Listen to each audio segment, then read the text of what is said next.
The Lagos mansion lay in eerie silence, the kind of silence that is never truly silent, but filled with the subdued hum of machines that keep the illusion of comfort alive. The generator purred in the distance like a caged beast, releasing a faint vibration through the marble walls as the early morning breeze drifted lazily across the compound.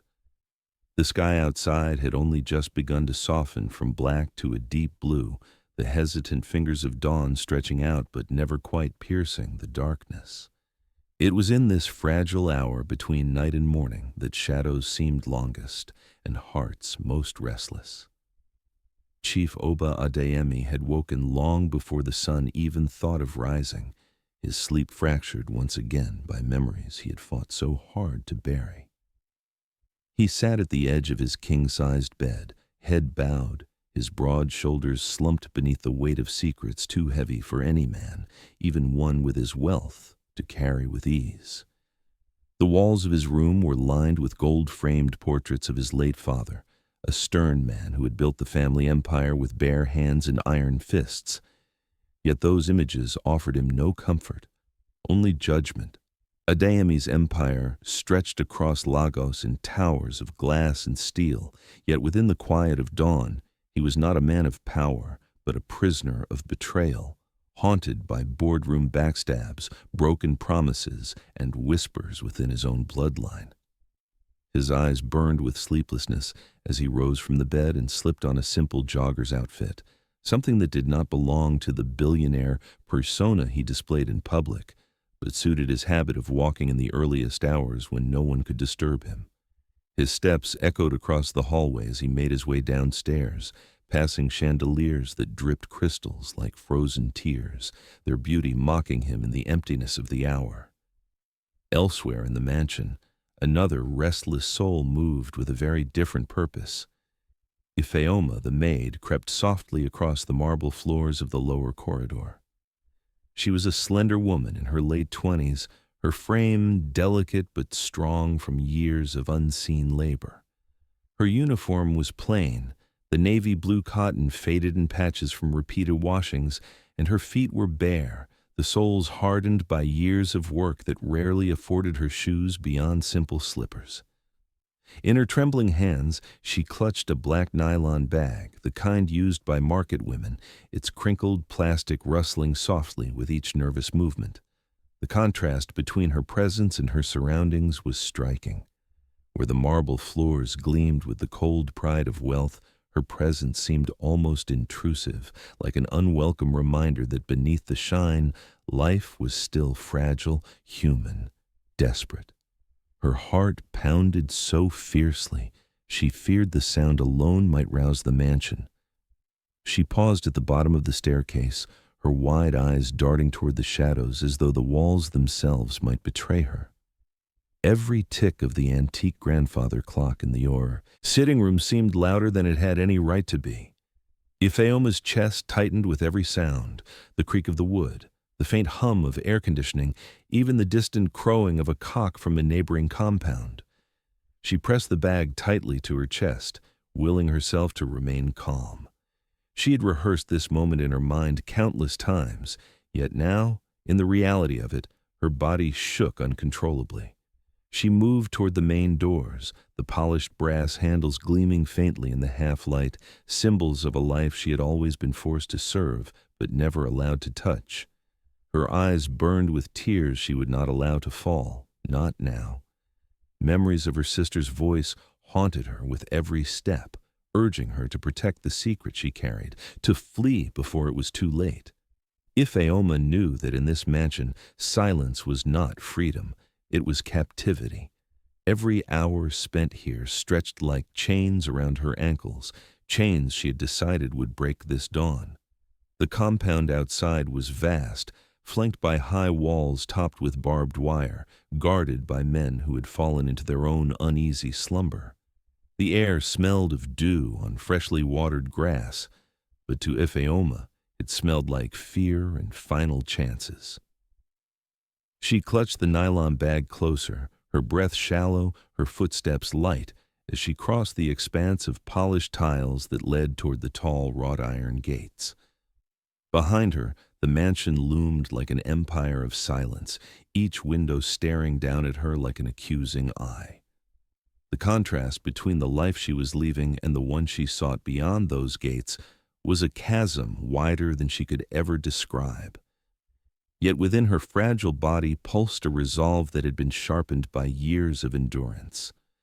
She whispered a prayer under her breath, her lips barely moving, asking God to shield her, to blind the eyes of those who might see, to allow her feet to carry her beyond the prison of wealth and into freedom.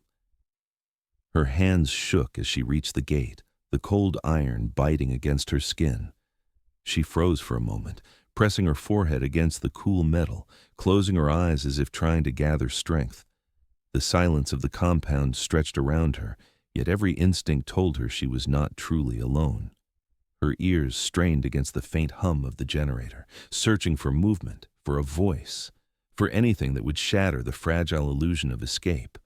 Then, suddenly, a sound, a crunch of gravel, faint but unmistakable. Ifeoma's breath hitched in her throat, her entire body stiffening. Slowly, with dread coiling in her chest, she turned her head toward the driveway. Chief Oba Adeyemi was there. His tall, commanding figure emerged from the early morning haze, his steps measured, his face unreadable. He had gone out for his dawn walk, as he often did, seeking solace in the rhythm of movement, but now he stood rooted in place, his sharp eyes narrowing as they adjusted to the dim light and found her where she should not be. His presence was not loud. He did not shout, did not call the guards, but it was overwhelming, as though the weight of his entire empire had descended upon her in that single gaze. The world seemed to still around them, the morning air holding its breath. Ifeoma's grip tightened on the bag, her knuckles white, her heart threatening to burst from her chest. The gate loomed before her, freedom just an arm's reach away, but between her and the dawn stood the man she had feared most to confront. Adeyemi's eyes locked on the shadow by the gate, his voice cold and steady as he stepped closer. "What exactly are you doing there, Ifeoma?" Adeyemi's voice cut through the fragile dawn like a newly sharpened blade, the coolness of his tone belying the heat that suddenly surged beneath his skin as he fixed his gaze on the slight figure pressed against the wrought iron gate.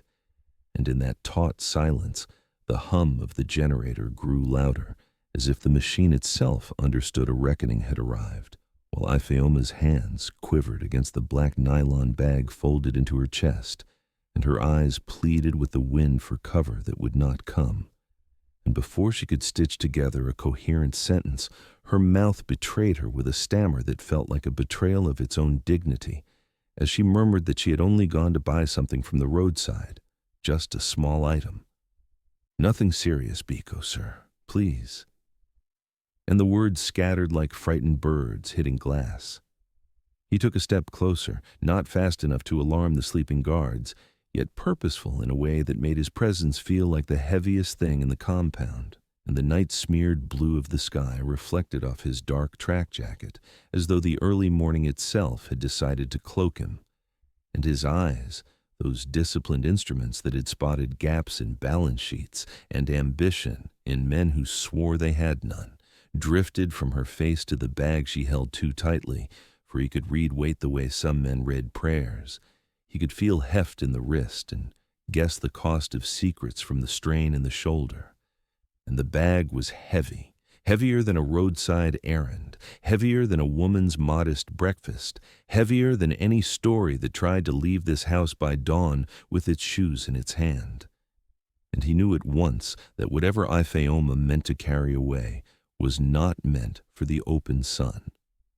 She tried again, voice shredded by fear into a soft whisper that clung to the iron bars. She said she had heard a vendor at the junction selling discounted milk and bread, that the children would wake hungry, that the kitchen stock had finished, and she just wanted to be quick. No need to disturb anybody. She would return before the compound cock crowed twice, and even as she spoke, she knew the story sounded thin because the kitchen was never without provisions.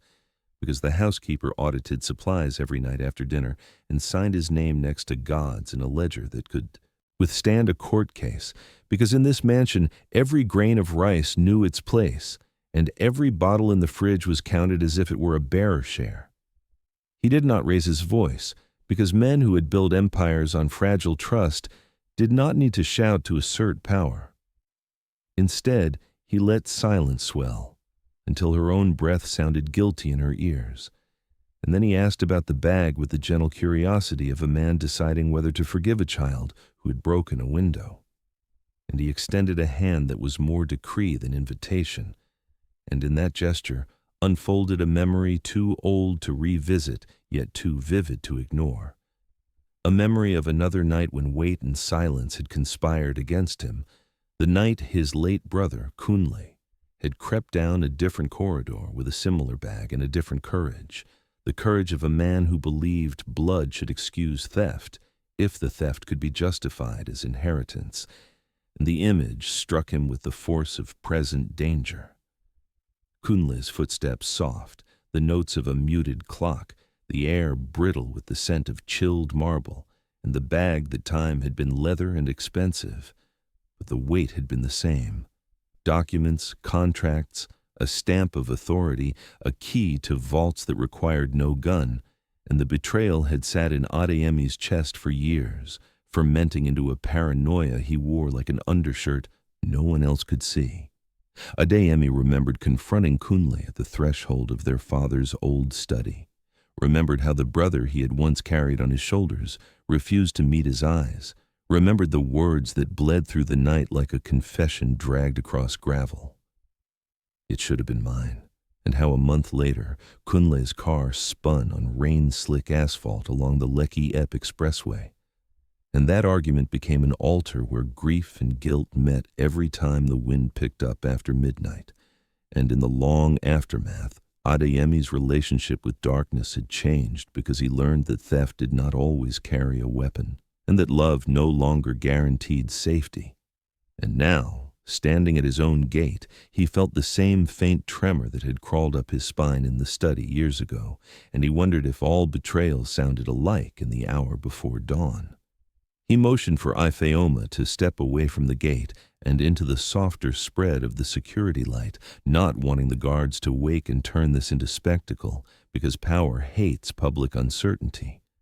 And he did not wish to see himself reflected in the astonished faces of men who earned a fraction of what a single chandelier cost.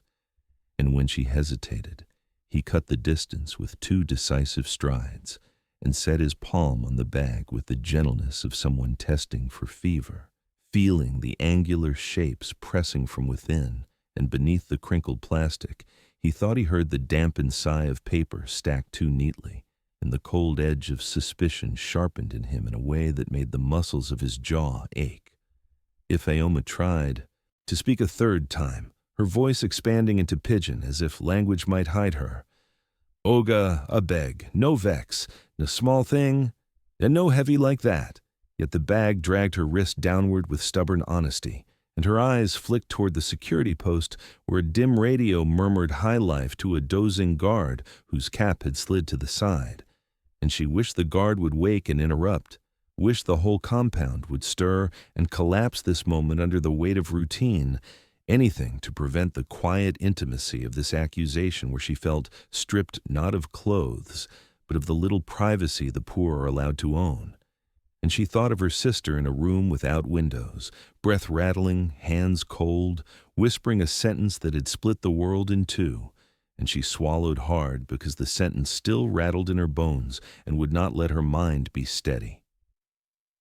"Open it," Adeyemi said, and though the words were soft, they had the finality of a lock clicking shut, and she flinched because in this city men did not need to be loud to be lethal, because what follows a quiet instruction can be entire destinies rethreaded in an instant, and her fingers fussed with the knot at the top of the nylon, failing once, twice, the plastic biting her skin, and he watched the performance of fear with the double vision of a man who knew that fear could be sincere and strategic at the same time. A man who could afford empathy but never surrender vigilance.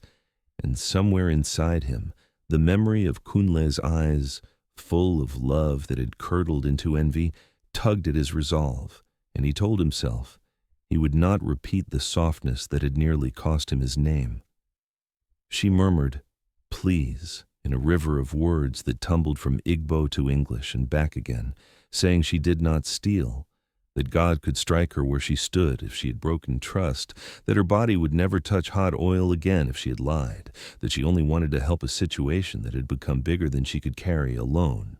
And as her voice bled into the patterned iron, Adeyemi felt a twitch of that old reflex in his chest that wanted to believe people were better than their incentives.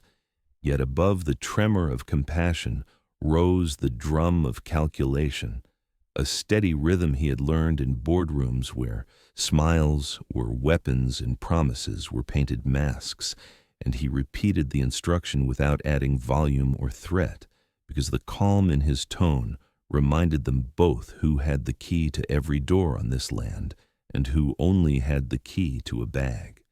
The knot gave way at last with a sighing rip, and the flap bloomed open, and from within the nylon the smell of fresh notes rose with a metallic sweetness that felt obscene in the open air.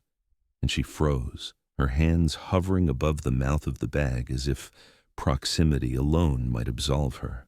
And for a long moment neither of them moved, because money in early morning light has a strange gravity. It can warp morality with its silent shimmer and drag common sense into its orbit. And when he finally dipped his fingers into the shadowed interior, he felt the cool slickness of polythene, a texture familiar from bank vaults and cash offices, and he pinched and drew upward a brick of notes wrapped tight and neat in transparent film, the band sealed with a tiny red stamp from a commercial bank that had done too well from government contracts. And the notes inside sat with the quiet arrogance of fresh power, purple and brown faces aligned in perfect obedience. A sound escaped Ifeoma's throat, not quite a cry and not yet a word, and she clapped a palm over her mouth as if she could push sound back inside herself, and he set the brick on the tiled step between them and reached again, pulling a second, then a third, and the pile grew like a small building, a structure of accusation rising brick by brick in the pale light, and somewhere a muezzin's call began to thread the air from a distant mosque, the melody of prayer riding over walls and rooftops and into their fragile corner, a reminder that dawn belongs to both confession and absolution, and the juxtaposition made Adeyemi's chest ache, because wealth had never made him immune to the humiliations of moral accounting, and he felt, absurdly, as if the city itself had paused to witness this audit of his house. He asked her where the money came from, not as a policeman would, but as a father might ask a child who has done something unforgivable yet is still loved, because the intimacy of this discovery injured him in places that had nothing to do with theft. It injured him in the belief that his home was a sanctuary from the chaos outside, that his name still possessed enough gravity to hold lesser motions in place, and she could not answer because her mind had splintered into images that, scattered like beads from a broken bracelet, her sister's sweat-slick forehead, the whisper of a name she swore she would never repeat, the fear that if she spoke the truth, the world would rearrange itself in a way that would swallow her whole. And so she stood rigid, eyes shining, chest rising and falling as if the air itself had turned to salt in her lungs. He considered calling the guards, considered waking the head of security and having the bag photographed under white light, numbered, evidence sealed, considered the clean logic of procedure and how it would clear his own conscience if the consequence came from an impersonal hand. But then he remembered the ways rumor mutated in Lagos, how a single whispered sentence could travel from a compound gate to an executive WhatsApp group to a gossip blog before breakfast, how the word Maid sitting next to his surname in a headline could loosen bolts he had tightened over a lifetime, and he realized that to protect his empire, he would have to bear this confrontation alone. He would have to lift the veil himself and risk seeing something he could not unsee. And so he knelt slightly, bracing, a hand on the bag's rim, and peered into its belly with the clinical detachment of a surgeon who has lost too many friends to sentiment. Within the depths, below the gleam of polythene bricks, he noticed an irregular shape lying flat and stubborn. Something not packaged for counting or trade, something that looked like it had been slid into that dark space with reverence or panic. And for a moment, the breath coiled in his throat because the sight flickered at the edge of recognition, as if a ghost had laid a photograph at the bottom of a grave, and his eyes hardened without his permission as he reached down past the money, fingertips brushing against the corner of a stiff paper that had warmed in the bag's stale heat. And in that narrow contact, a current of dread moved through him, gathering the scattered embers of every suspicion he had tried to smother since the day his brother chose night over blood, and the dawn tilted on its axis, threatening to spill. He lifted another stack aside, then another, making room for his hand, watching as Ifeoma's shoulders curled inward like a leaf under flame. And he heard her whisper a prayer so fast the words dissolved into one long plea for mercy. And as he parted the layers, he felt again the ache of that first betrayal, the day he learned that love could be a quiet thief, that trust could wear familiar shoes. And he told himself he would not flinch now because the cost of flinching was a weakness others would monetize by noon. And with a measured inhale, he parted the last film of shadows at the bottom of the bag, and what lay there reflected the faint light with a softness that did not belong to money at all, and his heart hammered against his ribs with the fury of a trapped bird seeking sky. His eyes widened, the cool authority of his expression cracking just enough for fear and recognition to leak through as he stared at the neat stacks of money wrapped in polythene glittering like captive rain in the half-light. But that was not all. Inside the bag, beneath the glittering stacks of money that reflected dawn with a mocking arrogance, lay a single object whose weight was heavier than all the Naira bricks combined. A faded photograph, worn at the edges, its surface scratched by time, but still sharp enough to strike the deepest nerve in Chief Oba Adeyemi's soul. He lifted it out slowly, almost unwillingly, as though his fingers had betrayed him by reaching where his heart dared not go. And when his eyes fell upon the image, the breath snagged in his throat, and his pulse lurched into a frantic gallop. It was a photograph of a young boy, no older than 8 or 9, his small face pressed into a reluctant smile that carried both innocence and stubbornness. His hair was cropped close, his skin glowed with the easy sheen of childhood, but what arrested Adeyemi was not the boy's youth or smile. It was the uncanny resemblance carved into his features. The eyes, sharp and steady despite their tender. Age mirrored his own, the arched brow, the curve of the chin, even the tilt of the lips. They were fragments of Adeyemi himself, scattered across the boy's face as if destiny had painted a younger version of him and placed it in this fragile rectangle of fading paper. For a moment, Adeyemi's world tilted. His mind spun back through years, through the smoky corridors of memory, through the jagged scars of betrayals he had buried under contracts and skyscrapers. Why would his maid carry such a photograph? Why would Ifeoma, a woman who scrubbed his marble floors and polished his silver spoons, be in possession of an image that tied her life to his bloodline? His hand trembled, though he forced it steady, gripping the photograph with the cold determination of a man holding evidence against his own sanity. Ifeoma. His voice cracked, low and dangerous, carrying the weight of a question he could not yet form. Her knees buckled beneath her, as though his voice itself had struck her down, and she collapsed onto the tiled floor, her hands clasping together in a trembling plea. Her face glistened with tears that had been waiting years to fall, and in her sobs there was the desperation of a woman cornered not by choice, but by fate. "Oga, please don't misunderstand," she wept, rocking slightly as if the motion could shield her from the storm of his gaze. Her words were broken fragments, her voice laced with a fear that was not merely of punishment, but of a truth too dangerous to remain hidden. But Adeyemi's mind was no longer in the present. It had spiraled back to the raw wound of his own childhood. He was no longer the billionaire standing in a Lagos mansion. He was a boy again, abandoned in a house that once smelled of palm oil, stew, and incense, left alone for years with only a single faded photograph of his mother, who had walked away without farewell. He remembered the cruel comfort of tracing her face with his finger, the way the photograph became both his companion and his torment, a cruel proof that she existed, yet did not return.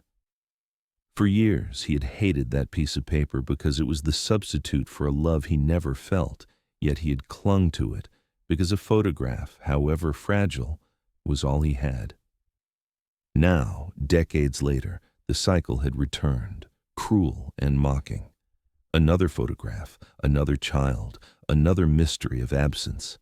His chest tightened with the weight of generational repetition, and rage simmered within him, not at Ifeoma alone, but at the universe that seemed determined to taunt him with old wounds disguised as new revelations. By now, the muffled voices of other staff began to stir the compound awake. From the kitchen door, the cook peered with wide eyes, wiping her hands on her wrapper, whispering quickly to the gardener who stood beside her. Two stewards appeared from the side of the building, their eyes flickering between the money piled at Adeyemi's feet and their trembling colleague on the ground. Whispers fluttered through the mansion like restless birds, each worker trying to stitch a story together from the fragments before them. The mansion, always a place of silent obedience, now pulsed with murmurs and stolen glances, as though the walls themselves had begun to gossip. Adeyemi's face hardened. He could not allow the narrative to escape uncontrolled. Too many times he had watched rumor devour men of his stature, reducing decades of labor into scandalous whispers before breakfast was even served. He loomed over Ifeoma, holding the photograph like an accusation carved into paper. His voice, low and trembling with restrained fury, demanded answers. "Who is this boy, Ifeoma? Why does he carry my face in his blood?" Her cries deepened, raw and unguarded. "I swear to you, Oga, I never wanted it to come out this way. I never planned. I tried to protect him. I tried to protect you."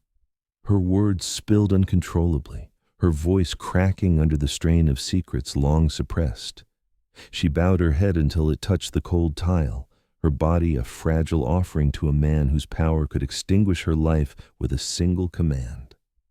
He felt the storm of conflicting emotions raging within him. Suspicion coiled like a serpent, hissing that this was another ploy, another trap set to blackmail him, to tear down his empire. Yet the pain in her voice carried an authenticity that unsettled him. He had lived too long among liars not to recognize when a lie was too polished, and Ifeoma's words were jagged, raw, unpolished truth that could only be born of grief. The photograph trembled in his grip. He wanted to tear it in half, to obliterate the boy's face that threatened his composure, but his eyes refused to look away. The child's gaze, steady and innocent, seemed to pierce through him, demanding acknowledgement, demanding acceptance. For the first time in years, Adeyemi felt powerless, not powerless against men or markets, but powerless against blood, powerless against the haunting reflection of himself in another being who might exist without his knowledge. The staff pressed closer, their whispers rising, until the atmosphere was thick with unspoken questions. One of the guards shifted uneasily by the gate, his eyes darting between his employer and the woman on the ground, uncertain whether to intervene or to disappear. The mansion itself seemed to tremble under the weight of this confrontation. Adeyemi bent lower, his voice sharp, almost a growl. "Answer me, Ifeoma." Whose child is this? The silence stretched, thick and suffocating. Ifeoma's tears streaked her face, her lips quivering as she struggled to push past fear and shame. The mansion staff held their breath, their eyes wide with anticipation of the truth that might shatter their world, as surely as it would shatter his. Finally, in a whisper so fragile it seemed to float above the dawn breeze, Ifeoma spoke the words that froze the compound into stunned silence. Her voice, trembling yet resolute, carried the weight of revelation and doom. This child— She paused, her throat tightening, her body shaking with the enormity of what she was about to say. Her eyes lifted, meeting his with a gaze that held both defiance and despair. He belongs to you. Adeyemi's entire body stiffened, the photograph slipping slightly in his grasp as the words echoed in the fragile dawn, like a curse he could never escape. Adeyemi staggered back as though Ifeoma's words had struck him with the force of a whip, his chest rising sharply, his breath caught between disbelief and rage. The photograph in his hand trembled as if the boy inside it were alive, struggling to break free from the faded paper and claim his bloodline before the world. His voice, when it came, was thunder wrapped in restraint, low yet quaking with suppressed fury. "What nonsense are you speaking, Ifeoma? How dare you? This boy belongs to me." The words felt poisonous on his tongue, an accusation too heavy for the dawn to carry. Ifeoma's body convulsed with sobs, her palms pressed against the cold marble tiles as if begging the earth itself to swallow her. She shook her head desperately. "Oga, please, hear me. It is not how you think. The boy is my nephew. Or at least, that is what I have believed all my life. But before my sister died, before she took her last breath, she told me the truth. She said," her voice broke into a wail, echoing into the mansion's still corridors, "she said he was not mine to protect alone. She said, the boy belongs to you." Adeyemi's jaw tightened, his eyes narrowing, suspicion carving deep trenches into his features. To him, this was not revelation, but manipulation. His empire had been threatened too many times by lies dressed as confessions. His brother had lied. His associates had lied. Even politicians who praised him in public had whispered betrayals into microphones at midnight. Now this— a maid clutching money and a photograph, daring to stand in his compound before dawn and fling such a claim into his face. The air in his lungs turned hot, and he felt the weight of humiliation pressing against his ribs. "Do you take me for a fool, Ifeoma?" he hissed, his words razor sharp. "Is this your game? Is this your plan, to blackmail me with fabricated stories and children who carry my name in rumor only? Who sent you? Who put this madness in your mouth?" But Ifeoma shook her head wildly, tears streaming unchecked down her face. "Nobody sent me. I swear on my sister's grave, Oga. I did not even want to speak. I wanted to run, to carry the secret away. But the truth is not something one can bury forever.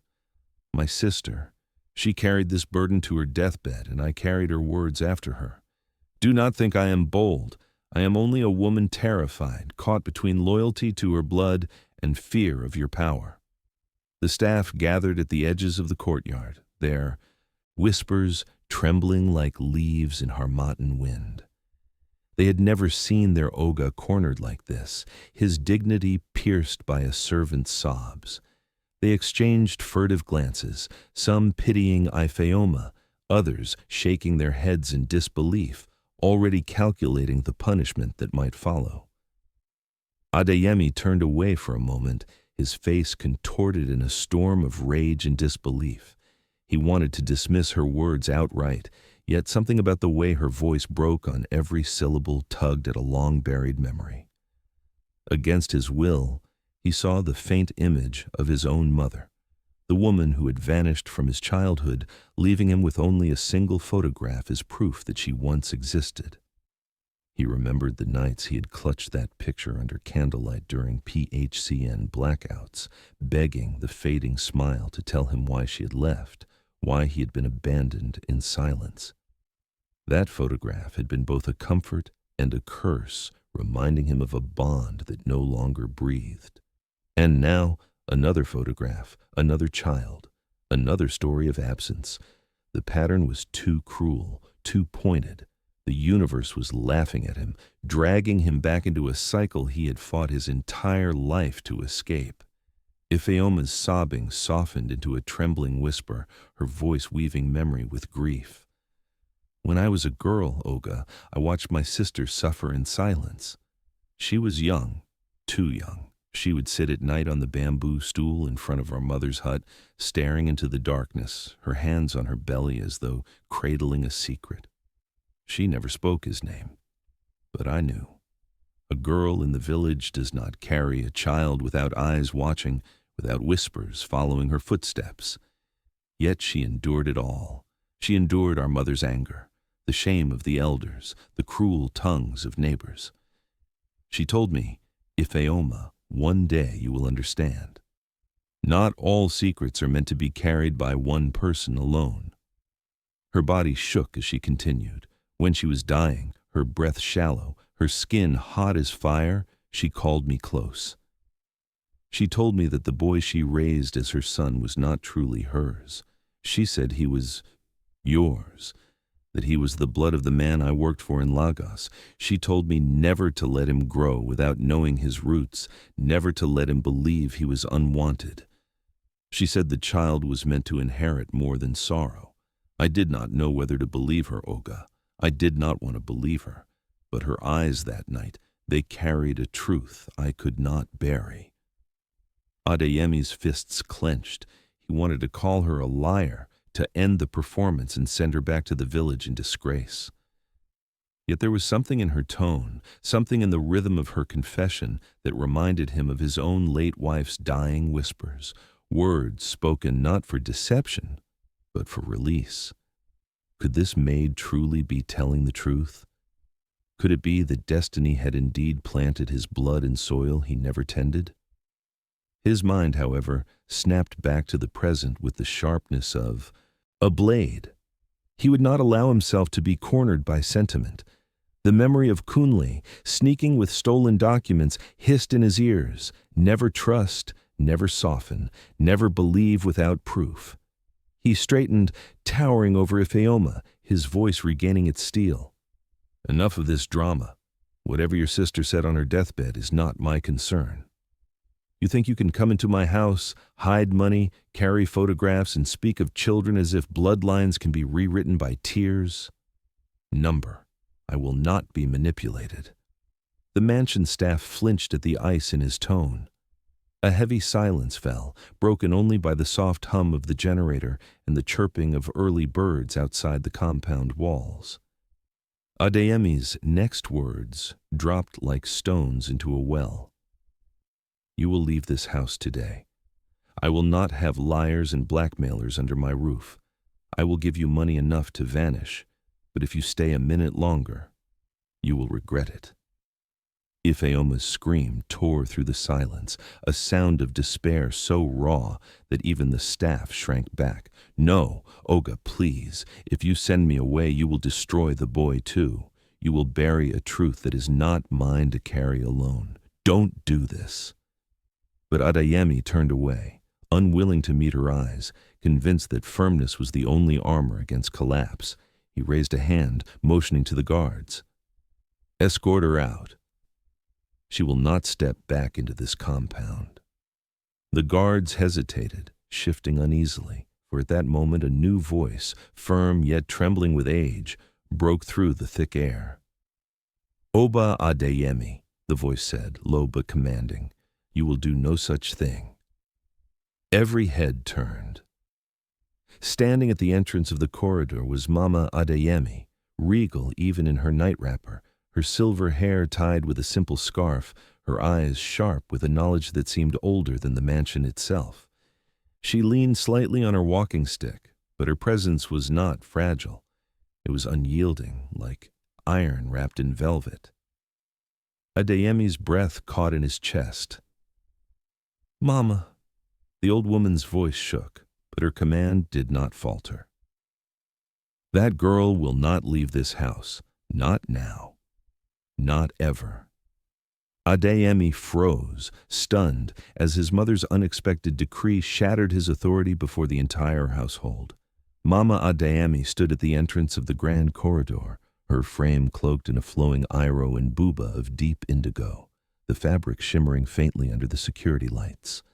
The wrapper, though simple, carried an air of dignity, and the coral beads at her wrist clinked gently as she leaned on her carved walking stick. Her voice, though touched with the frailty of age, carried a trembling authority that silenced even the restless whispers of the household staff. "This girl will not leave this house," she repeated, her gaze sweeping over the compound, leaving no room for dissent. Her words settled on the air with the weight of an unbroken decree. Adeyemi turned sharply, disbelief etched across his features. His mother had never interfered in the running of his household. She had always been cold, uncompromising, and deliberate in maintaining the dignity of the Adeyemi name. She was a woman who believed weakness should be suffocated before it had a chance to breathe. Yet now, standing in her night wrapper, her voice laced not just with command but with a rare tremor of fear, she was defending a maid of all people. Adeyemi's mind recoiled at the unfamiliar sight. It was as though the ground beneath him had shifted, as though the laws of his life no longer obeyed their boundaries. The staff froze in place, exchanging uneasy glances. No one dared to speak when Mama Adeyemi spoke. She was the iron matriarch whose word had shaped generations, whose approval or disapproval could redefine destinies within and beyond the family compound. If she said the maid would not leave, then even Chief Oba Adeyemi himself would have to wrestle with her decree. "Mama," Adeyemi said, his voice lower now but brimming with restrained impatience, "do you realize what you're saying? This girl has money in her possession, money I did not give her. She has a photograph of a child she claims is mine. And now you are telling me she must stay? On what grounds?" Mama Adeyemi's eyes narrowed, the lines around them deepening like etchings carved by time and secrets. She did not answer immediately. Instead, she stepped further into the courtyard, her stick tapping against the tiles, each tap echoing like a countdown. She stopped near Ifeoma, who still knelt on the cold ground, her shoulders shaking with sobs. The old woman's gaze softened for a fleeting moment as she looked down at her, and then she turned back to her son with a voice heavy with unspoken history. "There are things you do not understand, Oba," she said quietly, but her words sliced through the stillness.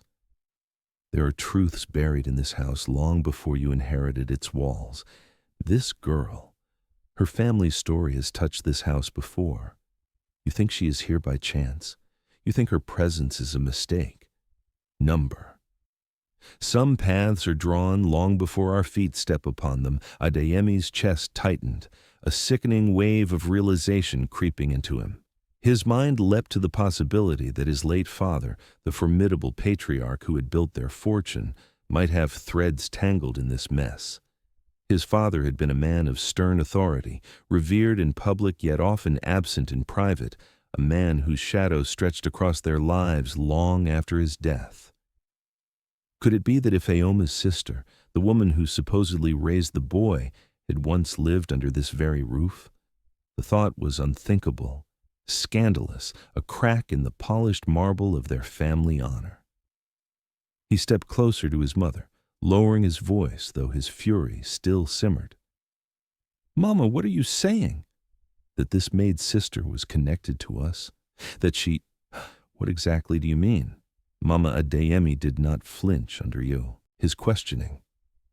Instead, she looked past him, her gaze momentarily lost in memory. Her lips trembled as she spoke, her tone a careful balance of confession and warning. "Years ago, before you were fully grown, there was a girl who worked in this house. She was quiet, humble, never raised her head more than she needed to, but she stayed here long enough to be remembered by me. And one day, suddenly, she left. She vanished without farewell, without reason.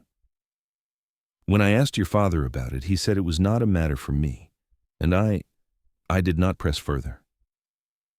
Adeyemi's breath caught. The pieces began to shift in his mind, though they did not yet form a complete picture. his father. The maid, the disappearance. Could it be that Ifeoma's late sister was the same girl? And if so, did that mean the boy in the photograph was tied not just to Ifeoma's family, but to his father's choices, his father's mistakes? A bitter taste filled his mouth. The Adeyemi name, long polished into perfection, might be hiding a scandal powerful enough to burn it down. He turned to Ifeoma, his eyes blazing. Is this true? Was your sister ever here? Did she live in this house? Through her tears, Ifeoma lifted her gaze, her voice raw and cracking. Yes, Oga. She told me she once worked here, long ago before I was grown. She said this house carried her fate, that her life changed within these walls. She never gave me details, but she swore. She swore the truth was buried here. The mansion seemed to breathe heavier, its silence no longer peaceful but suffocating. The staff drew closer in their whispers, sensing that the Adeyemi empire, so untouchable in their eyes, had cracks hidden beneath its grandeur. The cultural weight of scandal pressed down like a storm cloud. In Nigeria, where family honor could make or unmake generations, such revelations were lethal.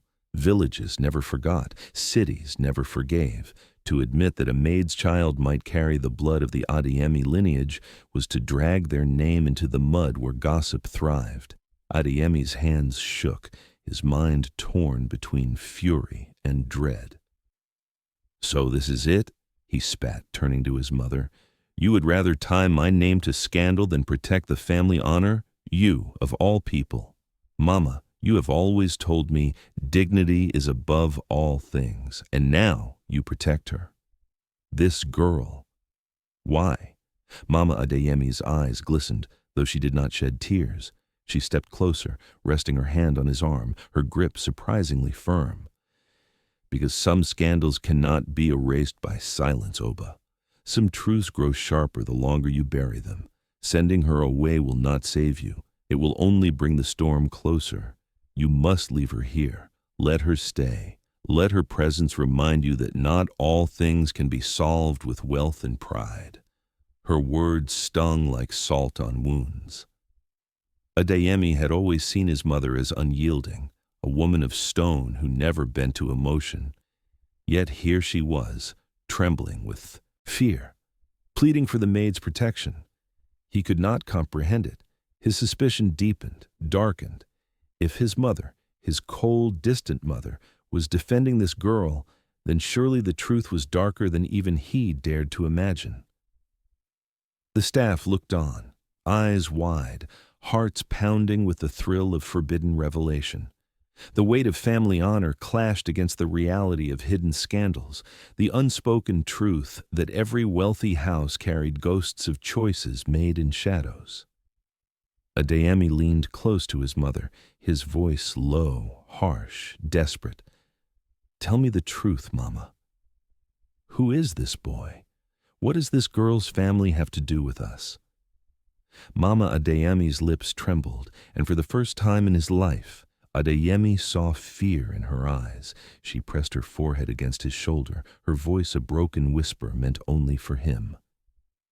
If you dig deeper, Oba, you will destroy us all. Adeyemi froze, his mother's chilling words ringing in his ears like a prophecy he could not escape.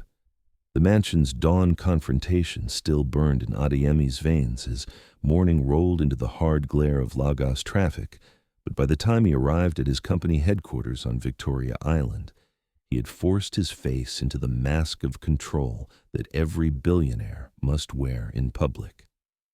The skyscraper, crowned with tinted glass and a gold-plated emblem of the Adeyemi Group, rose proudly against the skyline, but within its walls, rumors were already beginning to trickle like water through cracks.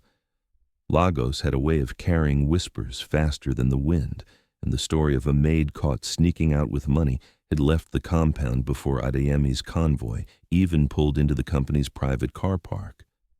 The boardroom was a vast expanse of polished mahogany and leather chairs, its walls adorned with oil paintings of Yoruba kings and framed photographs of Adeyemi, shaking hands with presidents and global magnates.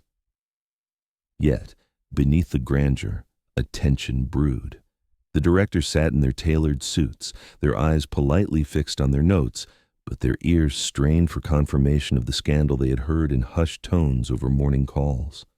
Adeyemi entered with his usual stride, tall, commanding, exuding an authority that should have silenced every room. But inside, his hand twitched against his pocket, where the faded photograph of the boy remained folded, a ghost pressing against his body with every step. As the meeting began, figures and charts flashed on the projector. Quarterly profits, upcoming contracts, foreign investments, but the numbers blurred before Adeyemi's eyes. He heard the words of his mother again, her trembling warning. "If you dig deeper, you will destroy us all." He felt the weight of Ifeoma's sobs, the piercing gaze of the boy in the photograph. Every time a director spoke, he nodded, but his mind was a battlefield of secrets and suspicions.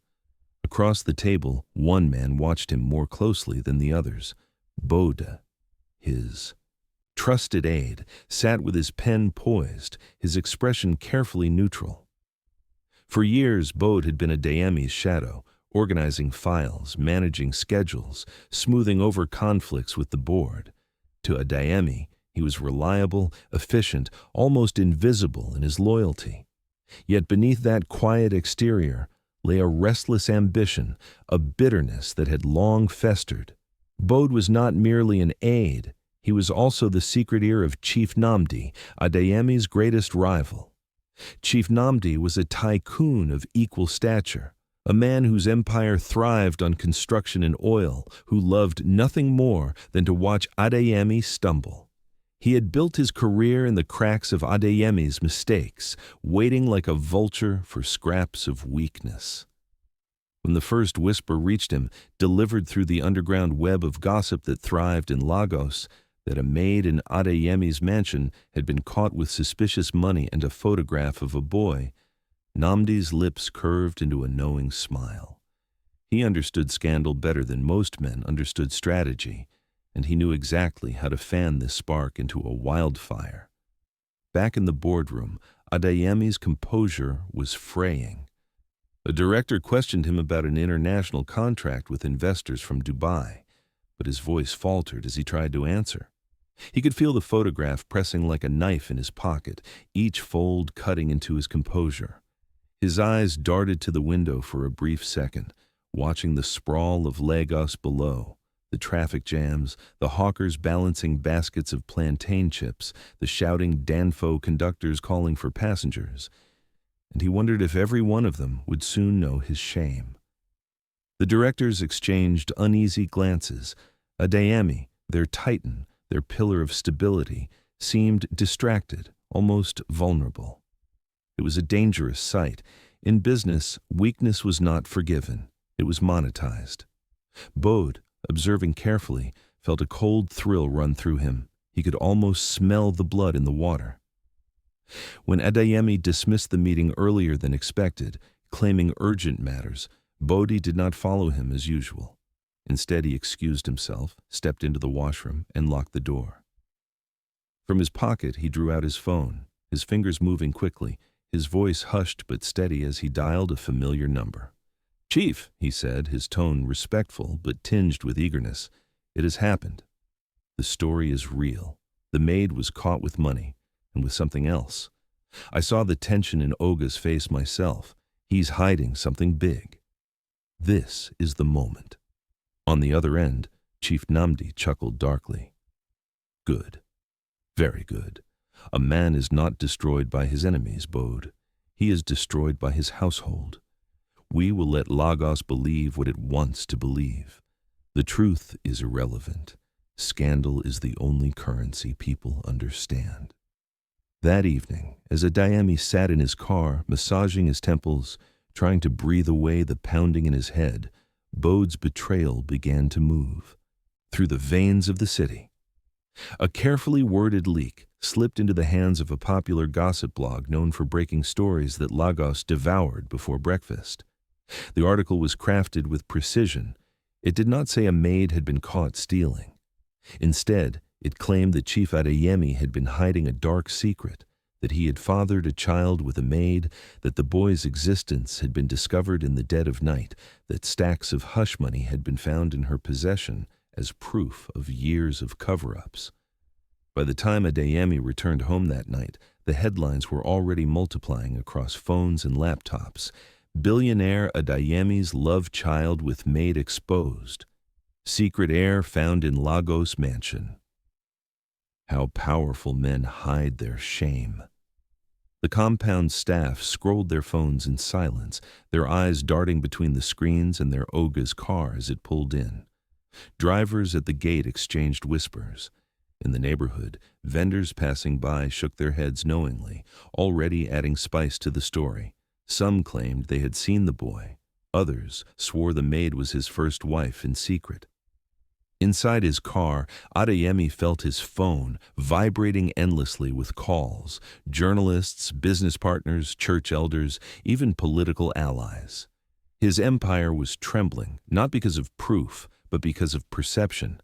In Lagos, perception was more powerful than evidence, and once it caught flame, no water could quench it. As he stepped out of the car, his pocket still heavy with the photograph, he understood something chilling. The truth no longer mattered. His enemies had found his weakness, and the war had begun. In a dark corner of his room, Boda's phone buzzed again with a message from Namdi. "Well done. By tomorrow, the city will eat him alive." The morning cracked open with 1,000 loud mouths, newspapers blossoming on vendor tables like bright, accusing flowers, while gossip blogs detonated their push notifications across the city, and timelines flooded with memes that chewed his surname like sugarcane and spat the fiber into the gutter. The hook sank deep and quickly because Lagos loved a spectacle more than it loved rain after Harmattan. And in the first hour after sunrise, Chief Oba Adeyemi's carefully curated public image collapsed like a scaffolding kicked out from beneath a half-built cathedral as headlines stacked on headlines, yellow-fonted squares of scandal shared in WhatsApp family groups, where aunties added prayer emojis, and uncles who once sought his contract now offered scriptures about humility, as if scripture could wash the taste of mockery from the city's tongue. The most popular posts paired his photo with a cartoon broom sweeping a crying maid under a Persian rug, and the comments danced with a carnival cruelty that asked rhetorical questions in pidgin. "Nahude breathe," and crowned him with hashtags that multiplied until even his business rivals had to mute their own phones to think straight. In offices from Yaba to Lekki, staff surrounded screens over steaming akara and PAP, and in the loud chorus of laughter that swept through the open-plan trenches of commerce, a king's aura dimmed to the thin glow of an unplugged bulb. By 8, the elders from his church had already called thrice, and then formalized their displeasure with a text that managed to be both sanctimonious and frightened, summoning him to the vestry for discourse and discipline before the Sunday service could be weaponized by rumor. The message stung because he had funded that same vestry's renovation, had signed the checks that made its pews shine like newly oiled mahogany. Yet, sanctimony in Lagos always knows how to separate tithe from trouble. He imagined their faces, Elder Tade with the goatee that sharpened his judgments, mummy pastor whose tight gale could slice air, the choir mistress whose eyes had once lingered too long on his wristwatch, as if time itself obeyed men with Swiss steel. And he sensed they would not be asking for the truth as much as for a confession shaped to fit their theology. He thought of refusing, of sending his lawyer in his place with a letter about defamation and God's exclusive jurisdiction over mercy. But a sickness had lodged in his chest overnight, a heaviness deeper than outrage, and he could not tell whether it came from the memes or from the photograph folded against his heart like a paper blade. On Victoria Island's main artery, the traffic was the kind only Lagos can conjure, a biblical river of brake lights simmering under heat haze, while Danfo buses elbowed their way into lanes, and Okada riders threaded through gaps with the careless grace of men who had negotiated too many near-deaths to fear one more. Hawkers weaved between bumpers, hawking chilled sachet water, gala sausage rolls, and miracle phone chargers, and one boy with a tray of newspapers slapped the window of Adeyemi's tinted SUV, shouting, "Oga, big man! Now you're just full everywhere, oh, bye make you see wettin' dem right." The driver glared until the boy laughed, jogged away, and sold the same paper to a taxi driver who would later narrate its contents loudly to 6 strangers on the 3rd mainland bridge, an oral tradition faithful to the city's pulse. Inside a yellow Danfo, the conductor half hung from the door like a flag in slow wind, barking, "CMS, CMS, hold your change," while passengers argued over the scandal. One woman in Ankara said all powerful men were the same and deserved public disgrace. A young tech bro in a branded hoodie defended Adeyemi as a victim of enemies and cheap journalism. An elderly man quoted proverbs about termites eating from the inside, and by the time the bus lurched past Ifeoma, a consensus had formed that the truth was secondary to the entertainment value of the fall. Back at the mansion, the scandal had seeped into the very grout between the marble tiles, a sour presence that made the staff whisper as if sound itself had become a spy. The cook stirred a pot of jollof, her spoon scraping the bottom in circles that felt like anxious prayer, while the housekeeper hovered near the pantry with a ledger he pretended to inspect, even though every figure swam. In a corner, 2 stewards leaned into a phone watching a video where a nighttime gate was reenacted by skit makers in polyester uniforms, and they laughed too hard, not because it was funny, but because laughter is a shield that poor people raise when the rich man's roof looks ready to collapse on everyone. Mama Adeyemi drifted through these rooms like a quiet storm gathering its center, her wrapper tied firmer than usual, her eyes absorbing every detail without comment. And whenever a staff member bowed too deeply or avoided her gaze too obviously, she noted the gesture like evidence, because she knew how quickly loyalty becomes a negotiable currency under heat. It was after 11, when the sun's glare made the compound's white stones blink, that Adeyemi called his children into the sitting room, a space designed for diplomacy and curated joy, but now thick with a brittle air that smelled faintly of leather and shame. His eldest daughter, Tenny, entered first, her jaw set in the precise way his late wife used to calibrate anger. Compact, elegant, devastating. His son, Dio, followed with the ironic posture of a young man who had learned online that truth is performative, that silence is complicity, that fathers must be held accountable like corporations, and the youngest, Kiki, who still wore innocence like a dress she wanted to outgrow, slid into an armchair and hugged a cushion as if it knew a version of the story that might save them. Adeyemi began with a measured voice, clarified that rumors do not make reality. But Tenny's eyes had already filled with tears of hot contempt as she demanded to know whether the face on that photograph existed in the world because of him, whether the maid's confession was a plot or a mirror, whether their mother's legacy was to be smeared across the same internet where influencers sold hair and sold rage with equal passion. Dio leaned forward, his fingers laced like a prosecuting counsel's, and asked whether they were expected to smile at dinner while the streets shouted bastard at their house, whether money would fix the humiliation of friends forwarding jokes into his DMs with fake sympathy. Kiki asked the hardest question in the softest voice. "Daddy, do you love him?" And the room recoiled because love, when asked about in court, becomes contraband. He told them he did not know the boy, and the paradox floated there like a moth in a jar. Denial without certainty. He told them a test would be done. He told them that enemies had fanned a rumor into a blaze, and that the blaze had licked their windows but would not enter.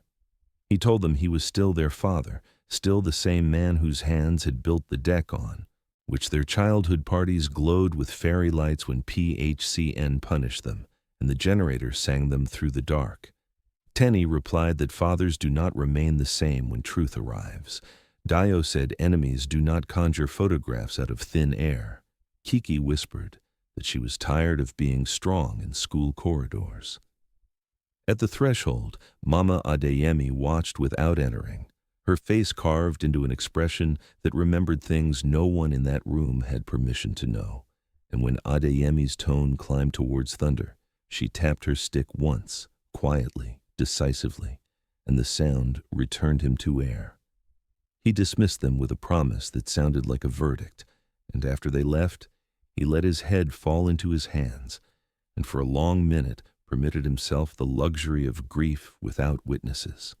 The church elders arrived in the late afternoon, their convoy modest, but their importance inflated by matching suits and the solemn rhythm of men who believed God had commissioned them to audit not just souls but reputations. They did not sit, they perched, sanctity heavy on their shoulders, and spoke in layered parables about David and Bathsheba, about leadership and stumbling blocks, about the appearance of evil and the scandal of little ones.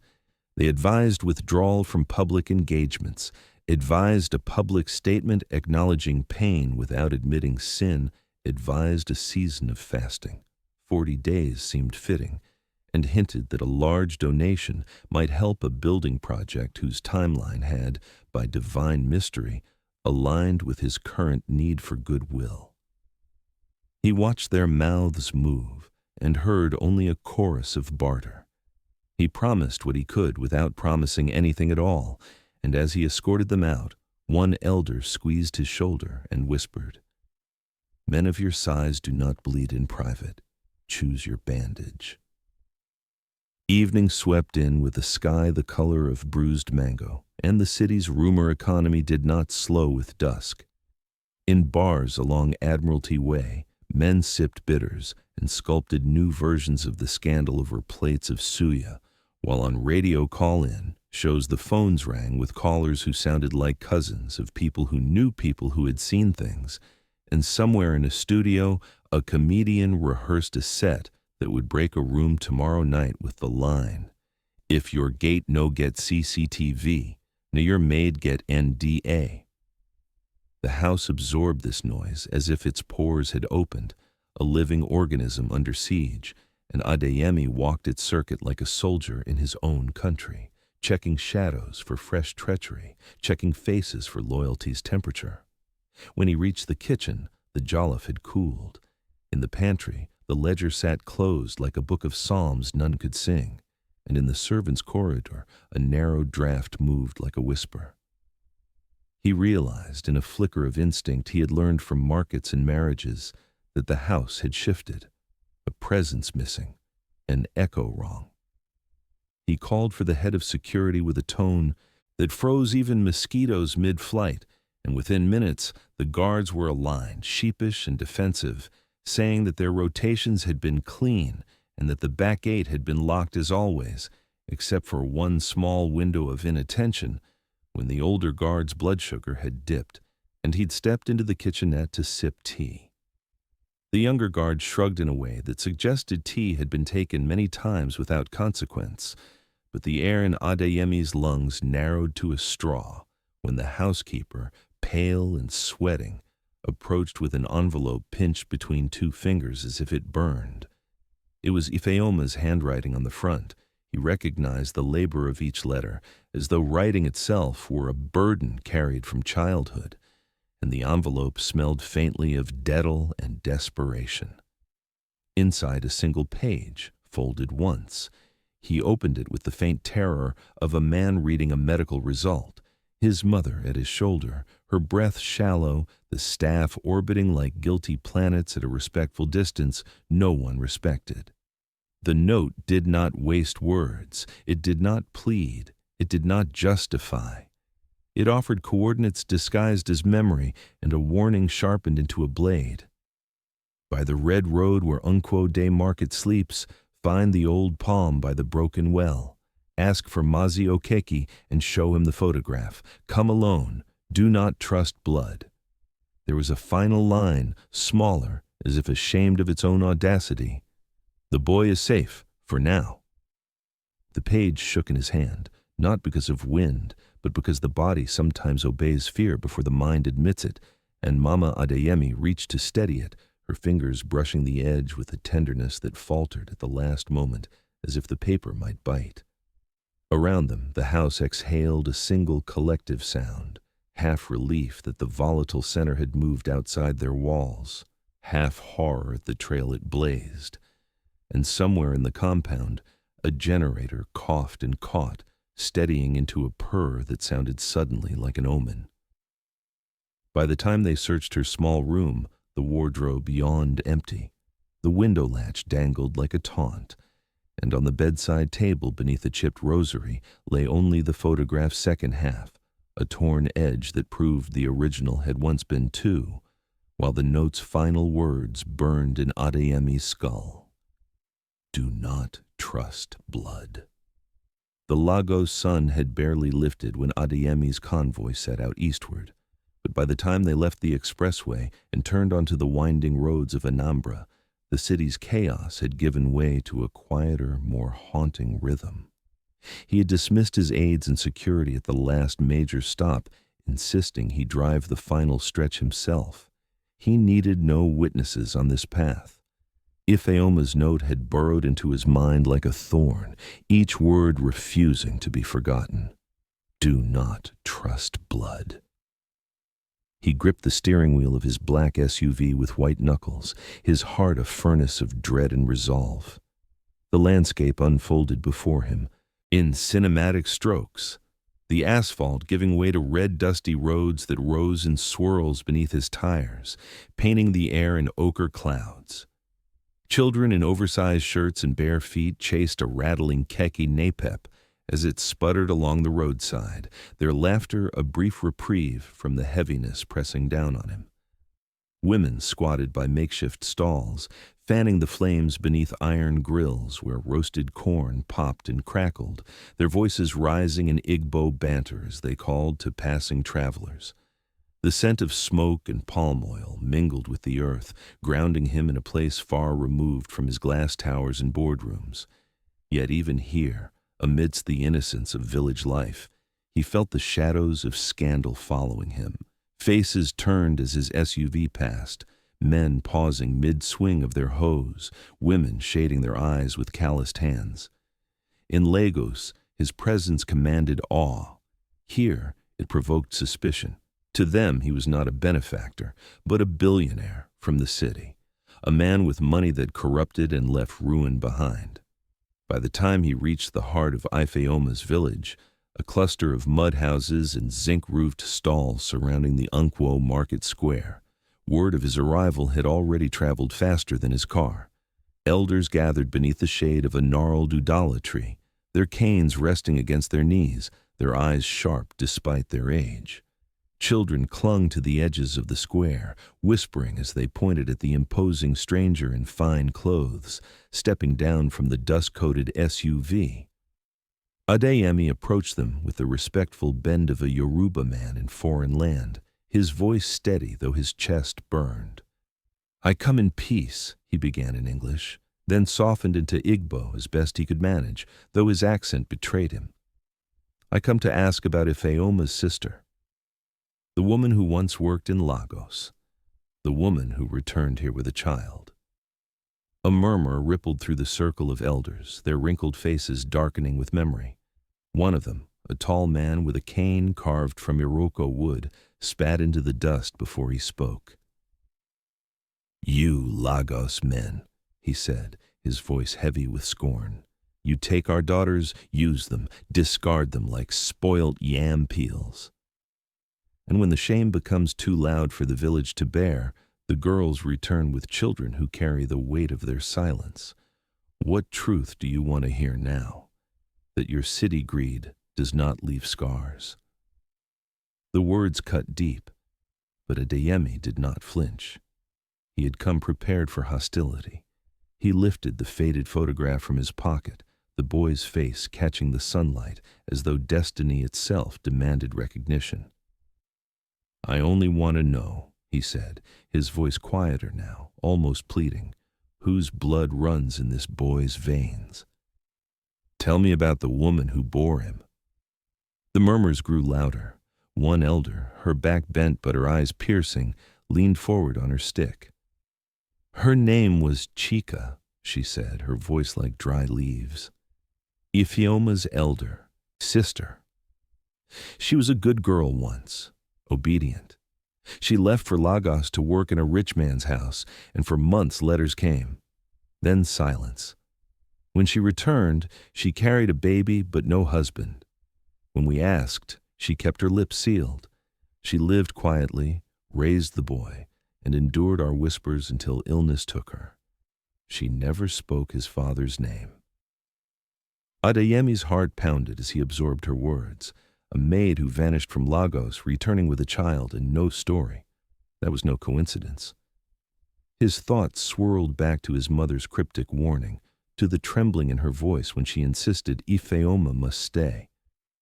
Could Chika have been the very girl who once served under his father? Could this boy be carrying a legacy older and darker than even Ifeoma knew? But the villagers were not finished. Another elder, his voice raspy with age, jabbed his cane into the dust. And you, what's your role in this? He demanded. Do you come now to claim him after we watched his mother suffer and die without help? Do you think money can wash away the shame Lagos men bring? We do not trust you. Our girls go to the city and return with tears. What do you want with the boy? Adeyemi's throat tightened. He wanted to shout that he himself had been betrayed, that he was not the predator they imagined, that he had come not for ownership but for truth. Yet he knew his words would sound hollow. In their eyes, he was already guilty. His empire, his suits, his polished shoes, all were marks of corruption. The truth he sought would not be given freely. Silence stretched between them, broken only by the caw of a distant crow and the restless shifting of children in the crowd. It was then that an old man, who had been silent until now, rose slowly to his feet. His back was bent, his hair as white as chalk, his eyes clouded but sharp with secrets. He leaned heavily on his staff as he stepped into the center of the gathering, his voice trembling yet resolute. I knew Chika, he said. The villagers fell silent. I knew her when she left. I knew her when she returned, and I knew the man who followed her shadow, though she never spoke his name. He paused, his gaze lifting to Adeyemi. You seek the truth, rich man. Then hear it. The boy's father is still alive. Adeyemi's breath caught, his chest tightening as though invisible chains had wrapped around him. Alive. That single word shattered the fragile assumptions he had built, scattering them into chaos. If the father still lived, then everything, his suspicions, his guilt, his mother's warning, was wrong. But the old man was not done. His voice lowered to a near whisper, forcing the crowd to lean closer. And he is not the man you expect. Adeyemi staggered back, the photograph slipping from his fingers into the dust as the villagers gasped, their faces alight with both fear and fascination. Back in Lagos, the city's skyline shimmered with the restless energy of profit and rumor, and while Chief Oba Adeyemi's empire staggered under the weight of scandal, Chief Nnamdi's companies soared. The contrast was almost cruel in its symmetry. Where Adeyemi's phones rang with canceled contracts and tense board queries, Nnamdi's rang with congratulatory calls from investors eager to shift allegiance. It was the kind of rise that Lagos adored, a rival feeding on another's downfall, a vulture spreading its wings while the lion nursed wounds. Inside his Ikoyi mansion, larger than life in its gaudy opulence of marble pillars and imported fountains, Chief Nnamdi sat in a silk robe, a glass of brandy glowing amber in his hand. He chuckled as he read yet another blog headline. Adeyemi's empire built on lies. He passed the tablet to his wife lounging beside him, who smirked and whispered, So it's true what they say. Every great man carries a scandal in his pocket. Yours just happened to fall out first." Namdi laughed loudly, savoring the schadenfreude like a rich meal. He had waited years for this moment, circling Adeyemi's empire, watching for cracks. Now the cracks were widening into chasms, and he had every intention of widening them further. Across the city, the man who helped carve those cracks sat in his modest Lekki apartment, his heart pounding with a mixture of triumph and dread. Bode, Adeyemi's aide-turned-mole, had always been the shadow in every meeting, the one who fetched files, booked flights, balanced schedules, and listened more than he spoke. Adeyemi had once called him the most reliable hand in the room. That reliability now belonged to Namdi. Bode scrolled through his phone, rereading the encrypted message Namdi had sent that morning. "Keep feeding me. Contracts will be yours soon. You will not regret choosing me." A promise of wealth dangled before him, the kind of promise a man like Bode had dreamed of during long nights balancing other men's accounts. He told himself it was not betrayal, but survival, that Adeyemi's empire was crumbling anyway, and when a house begins to fall, smart men carry bricks away before the dust clears. Meanwhile, in his own compound, Adeyemi sat at his study desk, staring at the plain white envelope that had arrived by courier. Inside it was a simple test that could unravel everything, a DNA result. He had sent strands of hair, a toothbrush, and secret samples through a trusted lab abroad, desperate for scientific clarity amid the haze of accusations.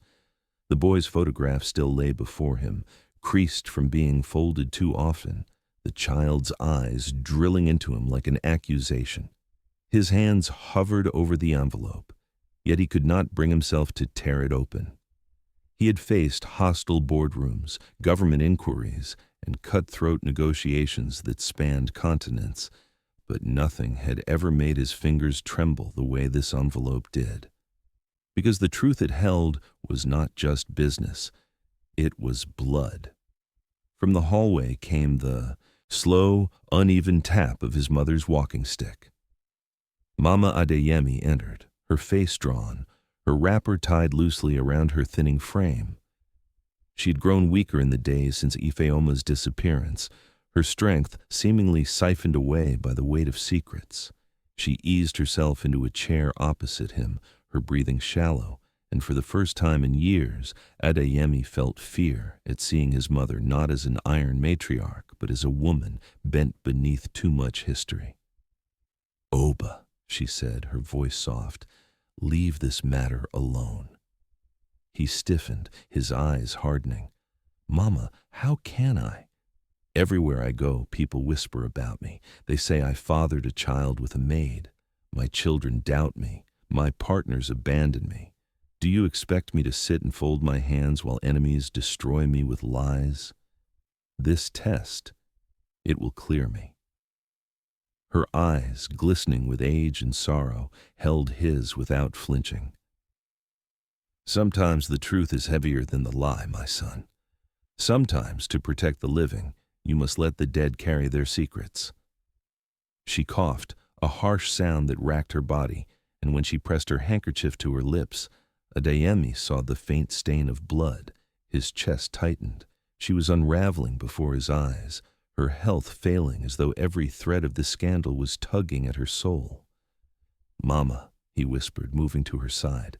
She grasped his wrist with surprising strength. "If you open that envelope, Oba, you may find answers, yes.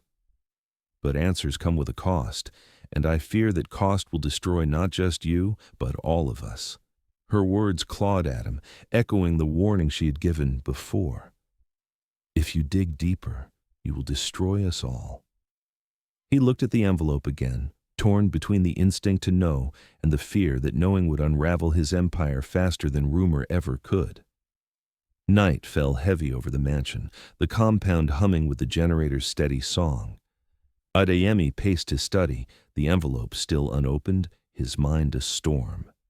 In one corner of the house, his children argued among themselves, Tenny demanding he confess, Dio insisting the rumors were fabricated, Kiki quietly weeping for peace.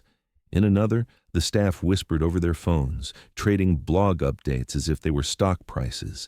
The entire house pulsed with uncertainty.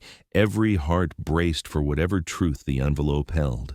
Then, without warning, the compound erupted with chaos. Tires screeched outside the gates, and the heavy slam of boots pounded against the earth. Shouts tore through the night. EFCC! Open the gate! Open immediately! Before the guards could react, the gates rattled under the force of a battering ram, and a swarm of men in black jackets stormed into the compound, their rifles glinting under the security lights. The staff scattered in panic, some ducking into the servants' quarters, others frozen in the courtyard. Adeyemi rushed to the balcony, his heart thundering as he watched his empire overrun. Within minutes, the officers poured into the house, their voices sharp and commanding. "Stay where you are! Hands visible! Nobody move!" One officer shoved his way into the study, his boots crushing the Persian rug, his eyes sweeping over the desk. His gaze landed on the white envelope lying there. And before Adeyemi could move, the officer snatched it up, slipping it into a black evidence bag as though it were contraband. Adeyemi's fury ignited, but before he could protest, he felt a cold hand of realization grip him. This was no random raid. Someone had orchestrated it. Someone wanted not just his money, not just his contracts, but the truth itself, stolen before he could claim it. Surrounded by armed officers, Adeyemi's fists clenched as the envelope that held his answers disappeared into the custody of strangers, leaving him choking on rage and fear. They made the arrest a spectacle because humiliation is a kind of handcuff that bites deeper than iron. And so the EFCC officers marched through the foyer with their boots drumming the marble and their jackets screaming authority, while the chandelier fractured their shadows into 1,000 sharp fragments across the walls. And Adeyemi, Chief Oba, father, builder of towers, was ordered to keep his hands visible as his children gathered on the landing in a tableau he would never unsee. Tenny, with her jaw clenched so tight it trembled, Dio raging against the railing as two officers blocked his path with rifles that glistened under the security lights, and Kiki gripping a banister carved with her childhood initials, while tears ran quietly down the face that had always made him believe innocence still existed in the world. But innocence could not save him. When the lead agent read the litany of allegations with the slow relish of a man listing conquered lands, money laundering, fraud, coordinated corruption in public procurement, and a cameraman from nowhere tried to shoot through the gate until a guard shoved him back and the gate swallowed his lens. Yet the damage was done because in Lagos the smell of scandal travels faster than perfume and hangs longer than diesel smoke from the generator. They took him through rooms that had witnessed christenings and Christmases and board parties where clinking flutes once announced victories. And as he passed the dining table, he remembered his late wife's careful hands placing cutlery as if each fork had a destiny and not a mere function. And for a second, he wanted to beg the officers to allow him a moment, not to pray exactly, but to lay one finger on the polished wood and tell it that he had tried to be the man the room required, that he had paid every bill, that he had kept the lights on when PHCN sneezed and plunged them all into candlelit exile, that he had held his family together with a grip so constant his knuckles bled in private. Yet none of that mattered now, because a paper somewhere said he had sinned by the numbers, and a whisper everywhere said he had sinned by the flesh. On the steps, Dio shouted that they had no right, that they were thieves wearing badges, and the lead agent warned him to step aside or taste the cold of the floor. And Adeyemi found his voice finally, low and steady, asking his son to stand down because pride would not buy him a father back, and bravery would not unclasp cuffs. And when they clicked the steel around his wrists, he swallowed the groan that rose like a wounded animal inside him, and forced his eyes to find Kiki's, because she needed to see not shame, but the ghost of reassurance. And he told her without words that fathers endure. They drove him in a convoy that sliced through the night with sirens he had sponsored once upon a time for a police foundation dinner, and the irony tasted like rust on his tongue. At the EFCC office, the fluorescent lights were too bright, the smell too sterile to be clean, and they sat him in a room where files towered like accusations and a wall clock bullied every minute into clicking louder than the last. And there they laid out their jackpot, sealed bags of cash discovered in a safe he seldom used, forged invoices bearing his digital signature for shell companies he had never heard of, and one hard drive cataloged with a bureaucracy that felt less like investigation and more like theater. And as they displayed each piece with the pride of fishermen tipping buckets of writhing catch, he felt the eerie calm of a man solving a problem backward, because nothing in the arrangement of these prophecies matched his private mathematics of risk. And suddenly, he saw a pair of hands thinner than his, consistent in their diligence, familiar with his thresholds and rhythms, hands that had once carried his briefcase as if it were a sacred object and placed it at his elbow with the care of devotion. Bode's hands. And from the quiet corner of his mind, a new sentence assembled itself with the mechanical certainty of a stamp falling on paper. Someone had planted this. Someone who knew the house, the patterns, the passwords. Someone who believed that loyalty was a ladder and betrayal the fastest elevator. They kept him overnight, and the cell was a lesson in humility that no self-help book could deliver. Its floor bruised with old stains, its iron door moody with rust, and the thin mattress smelled like wet cardboard abandoned in the rain, and the hum that replaced the generator's purr was the insect chorus of a city's night behind bars. And as he lay on his side to trick his lower back into surrender, he replayed the day in a loop. His mother's cough rehearsing mortality, the white envelope disappearing into a black evidence bag like a moon slipping behind an eclipse. The taste of his children's disappointment filling his mouth with a bitterness he could neither spit nor swallow. And he allowed a sacred space in his chest for rage to sit beside sorrow, because both had claims, because both were taxes levied by love and ego upon. A man who had tried to be an empire but had forgotten that empires are only stories erected by frightened boys. At dawn, a guard thumped the door and grunted that he had a visitor, and when they brought her in through the narrow passage, he almost did not recognize her in the fluorescent cruelty of the station light.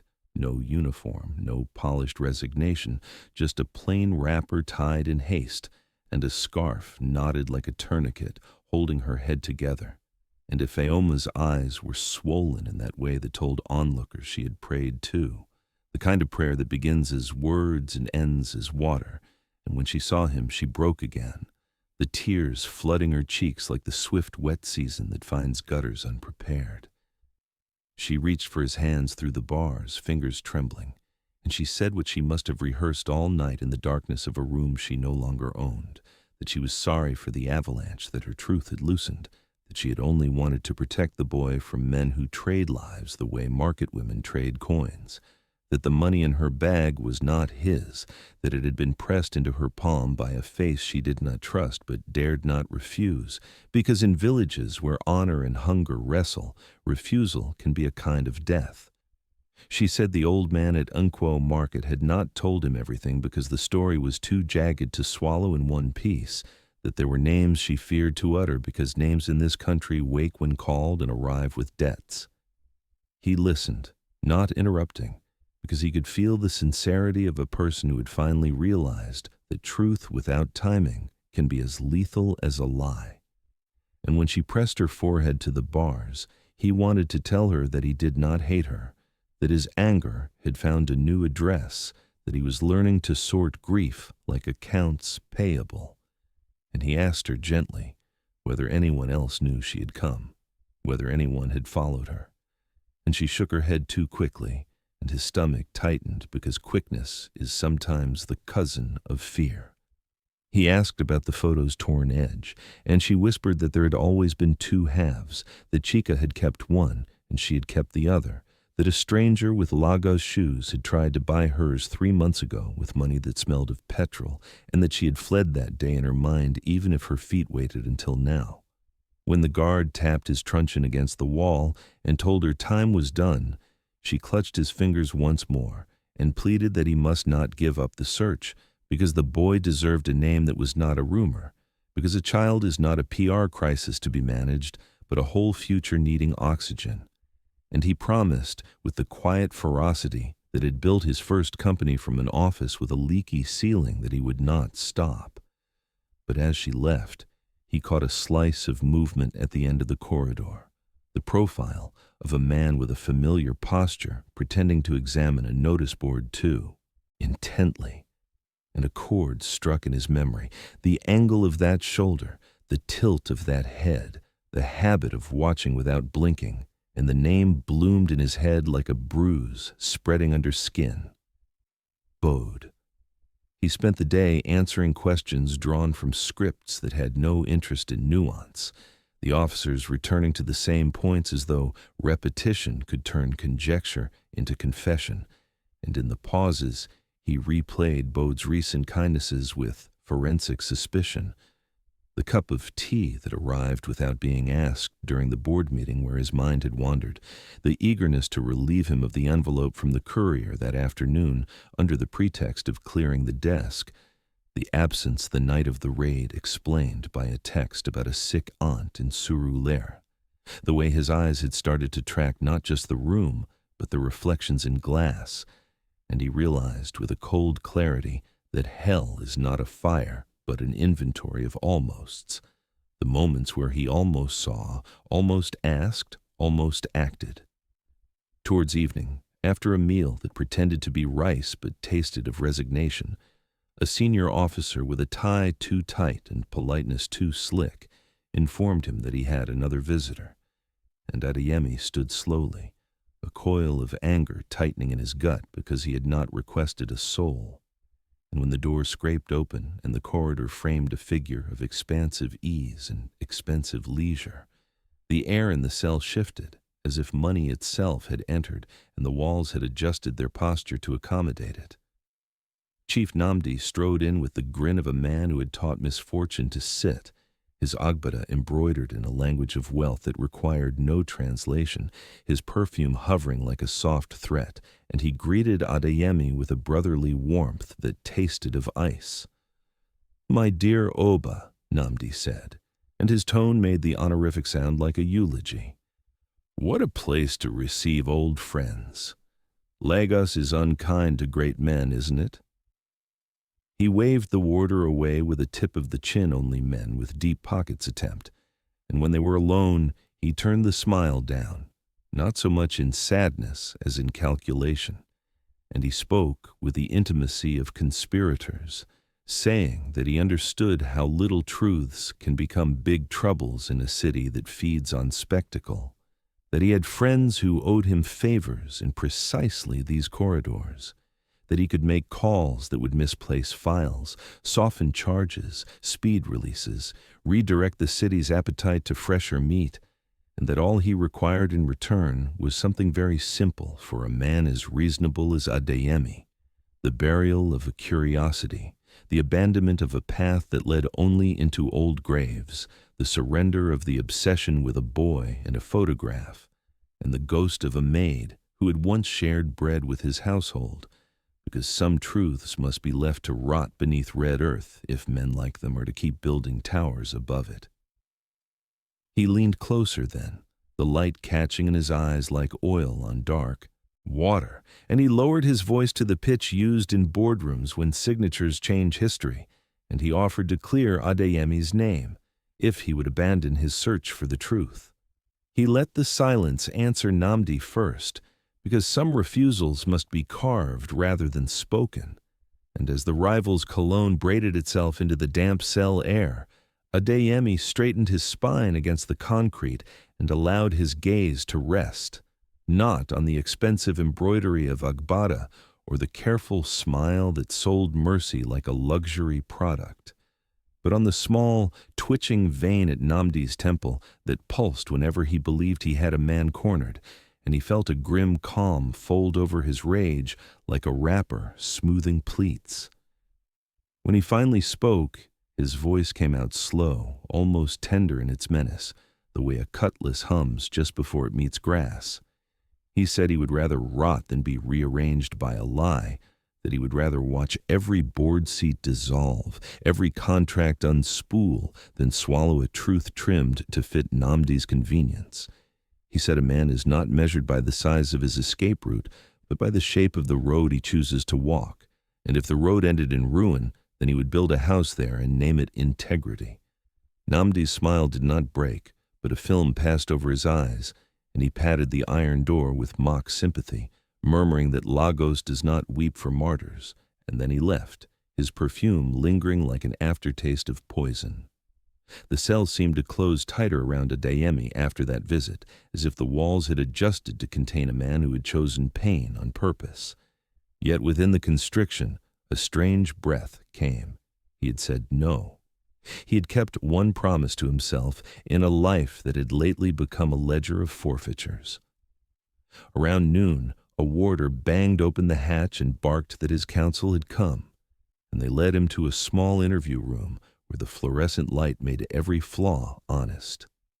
Barrister Folasade Luco sat waiting with a stack of files and the unfussy elegance of a woman who knew that power did not require a costume to announce itself.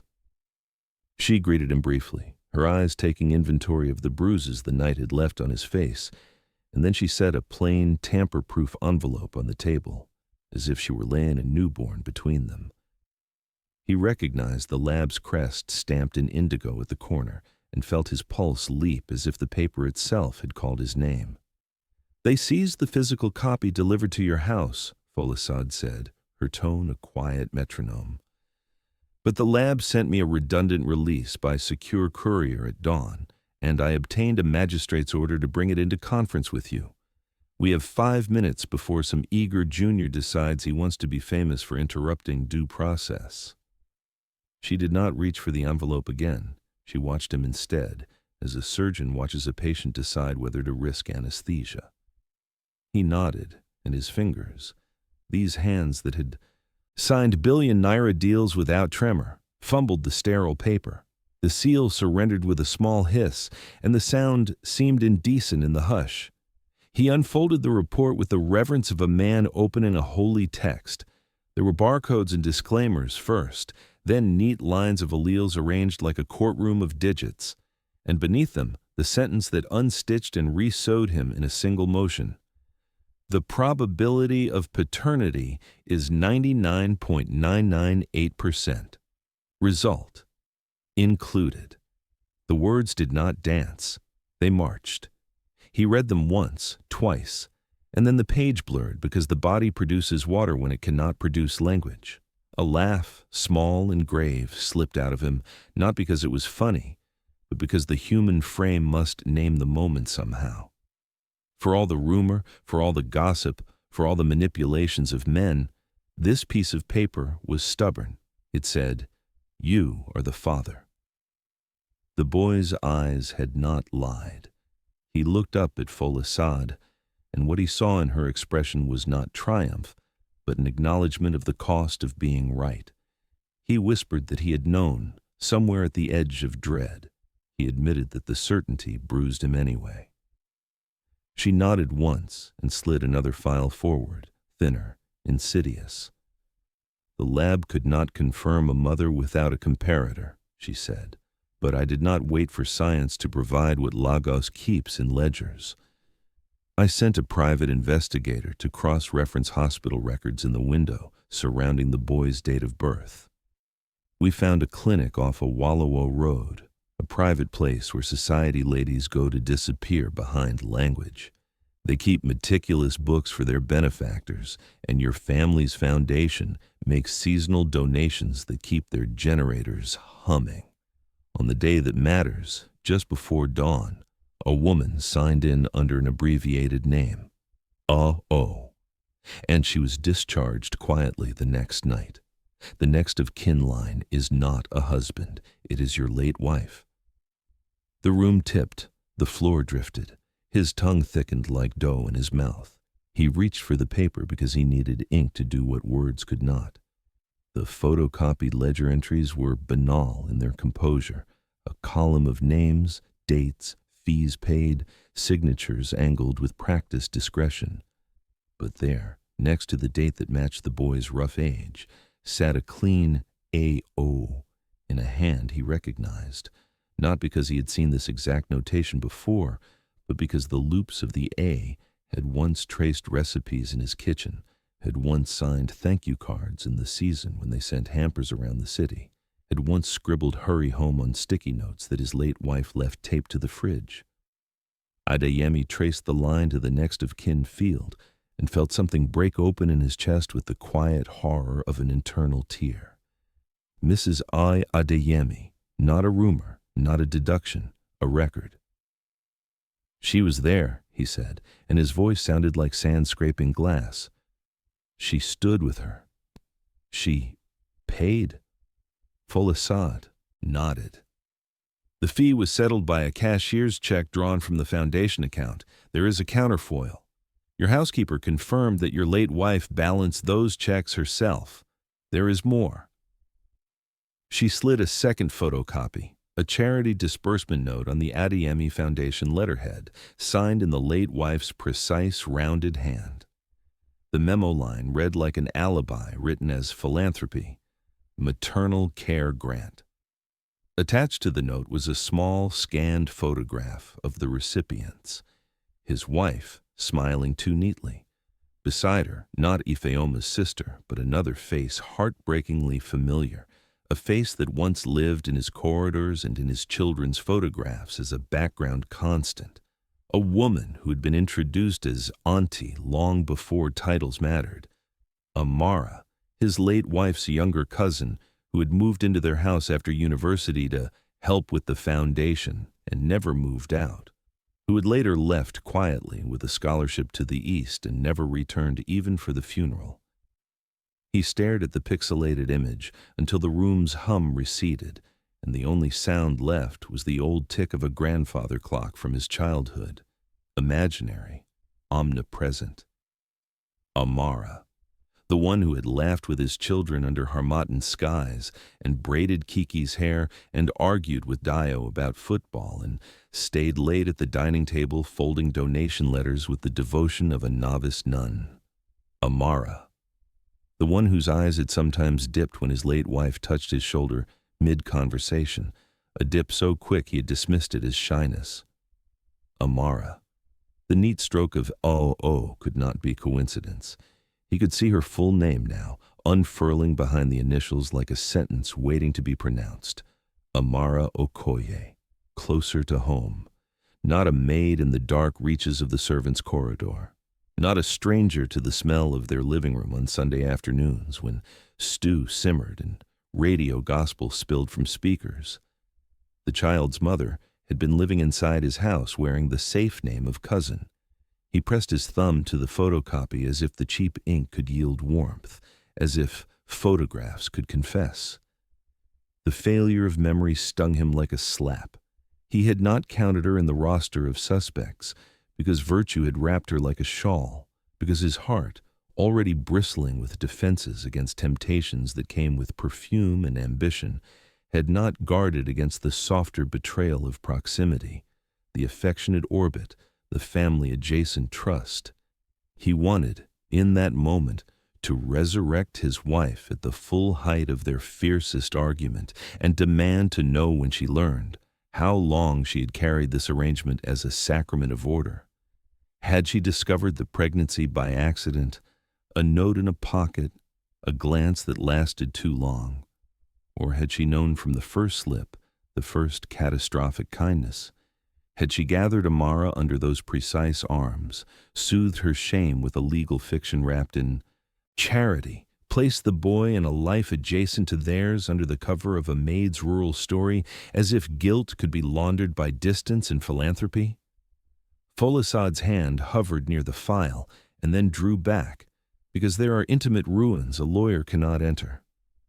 "There are letters," she said softly. "Your mother mentioned a box your wife kept in the bottom of her wardrobe. She claims she never opened it. If it still exists, it may explain the choreography." She glanced at the door, already bracing for interruption.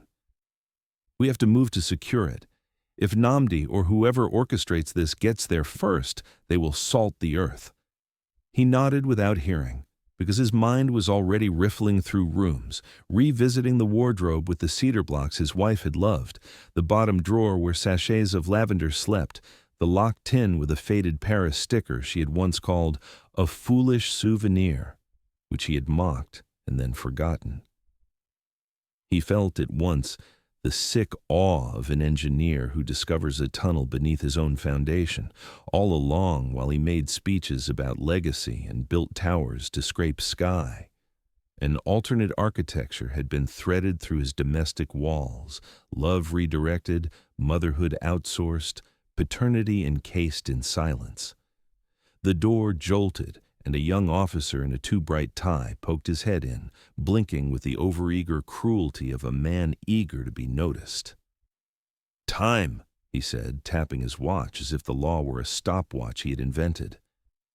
Folisade gathered the papers with neat efficiency, sliding the critical copies into a thin folder marked with an innocuous project name that would not tempt a clerk's curiosity. Before she rose, she met Adeyemi's eyes and said, "Lo, we will get the box. And Oba, your refusal to Namdi was correct. This is bigger than contracts. This is the story your children will tell about you." He nodded once, that old hard nod that had closed deals and comforted dying men, and then the officer shepherded her out like a shepherd dog anxious to impress his master.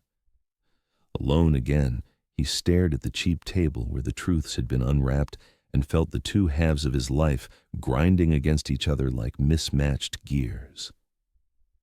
He thought of Mama's warning. "If you dig deeper, you will destroy us all," and wondered whether destruction was a thing that sometimes looked like rescue. He saw Tenny's clenched jaw, Dio's blazing eyes, Kiki's soft question, "Do you love him?" And he realized that love had been at work here, crooked and cunning, wearing masks, his wife's love for control perhaps, Amara's love disguised as penitence, his own love for a peaceable house arranged like a showroom. He did not know yet whose sin weighed more, deceit or desire. He knew only that lies had built a papery palace over a living child. Boots thudded again in the corridor. He flinched, not from fear, but from the way noise now arrived like bad news. The hatch scraped. A square of light cut the door, and the same young officer squinted in as if he'd forgotten something. "Sir," he said, surprising himself with the courtesy, "your family sent clothes." He thrust a bag through and then hesitated, curiosity licking at the edges of his manners. "Sa, is it true about the child?" The question hung there, crude and honest. Adeyemi let it pass. He did not owe a boy with a badge the first telling of his truth. The hatch clanged shut. In the returning quiet, with the sour tang of the cell pressing into his nostrils, he laid the photocopied ledger flat once more and let his finger rest on the next of kin line until his skin warmed the paper. He could hear her voice now, his late wife, the precise diction she used when she was arranging more than a dinner, the careful empathy that paved a path so smooth people mistook it for grace. He saw her that last year, paler than she admitted, moving through rooms like a queen who knows the kingdom will be inherited by squabbling princes and wants to label everything before the funeral. He understood then, horror not as a scream but as a slow wave rising that she had known. Perhaps from the beginning, perhaps from the first suspicious month. And rather than expose him, rather than implode the family in public, she had gathered the story into a box, sealed it with charity, and placed a maid's name at the mouth of the tunnel like a scarecrow.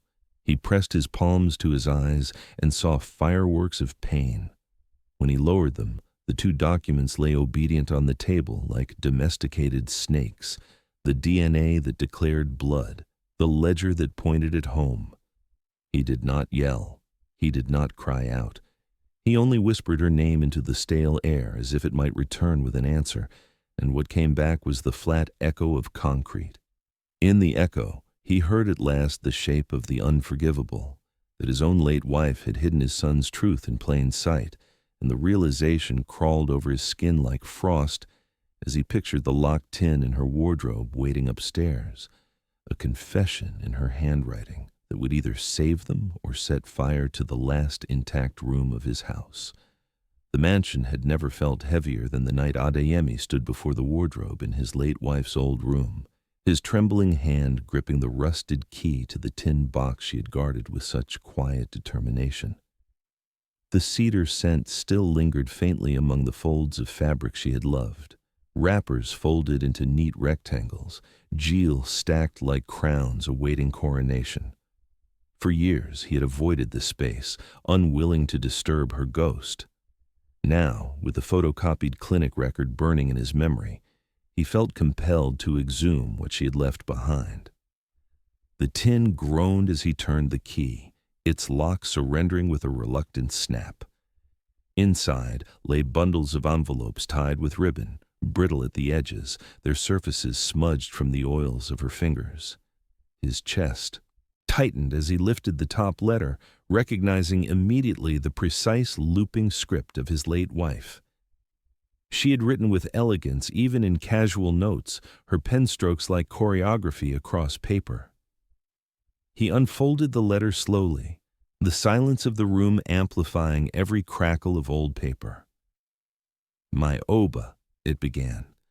"There are truths that even a wife cannot tell her husband, not because she does not love him, but because she fears the weight of his reaction will shatter the fragile peace they have built together. I write this for a time when I am no longer here to answer your questions face to face." His heart clenched. She had written directly to him, anticipating this day of reckoning. He read on, his throat constricting with every line. "The child you may one day discover, the boy with your eyes, did not come into our home the way others believe. He was born in shadows, his mother unable to raise him without shame, and I could not stand by and watch him be swallowed by scandal. I intervened. I arranged for him to be placed under the care of another, to be known by a name that would not ruin his life before it began. Ifeoma's sister became the vessel of the story, a cover that allowed him to exist without whispers of sin. But the adoption was never legal. The records do not protect him." Only silence does Adeyemi's hand trembled as he lowered the paper. He sat heavily on the edge of the bed, the letter slipping into his lap as his body sagged under the weight of betrayal. His wife had not only known about the boy, she had orchestrated his concealment. She had taken decisions that should have been theirs to share and carried them alone, cloaking herself in secrecy while smiling across their dining table, while standing beside him at church, while raising their children as though their world was built on honesty. Rage rose in him like fire licking the walls of a house. How could she? How could the woman he had trusted with his soul rewrite the story of his bloodline without his knowledge? Yet, as quickly as the rage flared, grief smothered it. He remembered her last days, her voice weak but steady, her hands cold but still reaching for his. She had borne so much in silence, too much, and perhaps this secret had been one burden too many. Did she hide it out of malice, or out of love twisted into secrecy? He pressed the letter to his face and inhaled its fading scent of ink and dust, torn between anger and sorrow. One by one, he unfolded more letters. Each revealed another layer of her desperate design. She wrote of her fear of scandal, how the Adeyemi name was too fragile to withstand whispers of illegitimacy. She confessed to using her cousin Amara as a conduit, arranging funds through the foundation to mask the expenses. She described how Ifeoma's sister, already weighed down by village shame, had been persuaded to serve as the convenient cover story, the maid who returned with a child. The deception was elaborate, a house of cards carefully built to preserve his empire and his reputation. But with every revelation came a bitter truth. The adoption had no legal backbone. The boy existed in a liminal space, not fully theirs, not fully protected by law. One wrong move, one exposure, and his identity could be shredded in the court of public opinion and the court of law alike. Adeyemi realized with dawning horror that this was the ticking bomb beneath his empire, not contracts, not enemies, but a child whose existence was both undeniable and undocumented. He closed his eyes, pressing his palms against them as if he could force the tears back into hiding. His chest heaved with a storm of contradictions. He loved his wife still. How could he not? She had been his partner in triumph, his solace in failure, the mother of his children. Yet she had lied. She had stolen his right to fatherhood, replacing it with a carefully managed illusion. She had chosen silence over trust, manipulation over confession. And now her absence left him to grapple with the ruin alone. A knock sounded at the door. It was hesitant at first, then firmer. Adeyemi wiped his face quickly, forcing composure into his body as he rose. He expected perhaps his mother or one of his children come to ask more questions. But when the door creaked open, it was Ifeoma who stood there, her wrapper hastily tied, her eyes red from crying, but her back straighter than he had ever seen it, and beside her, clutching her hand tightly, was the boy. Adeyemi froze. For the first time, the child he had only known through photographs stood before him in flesh and blood.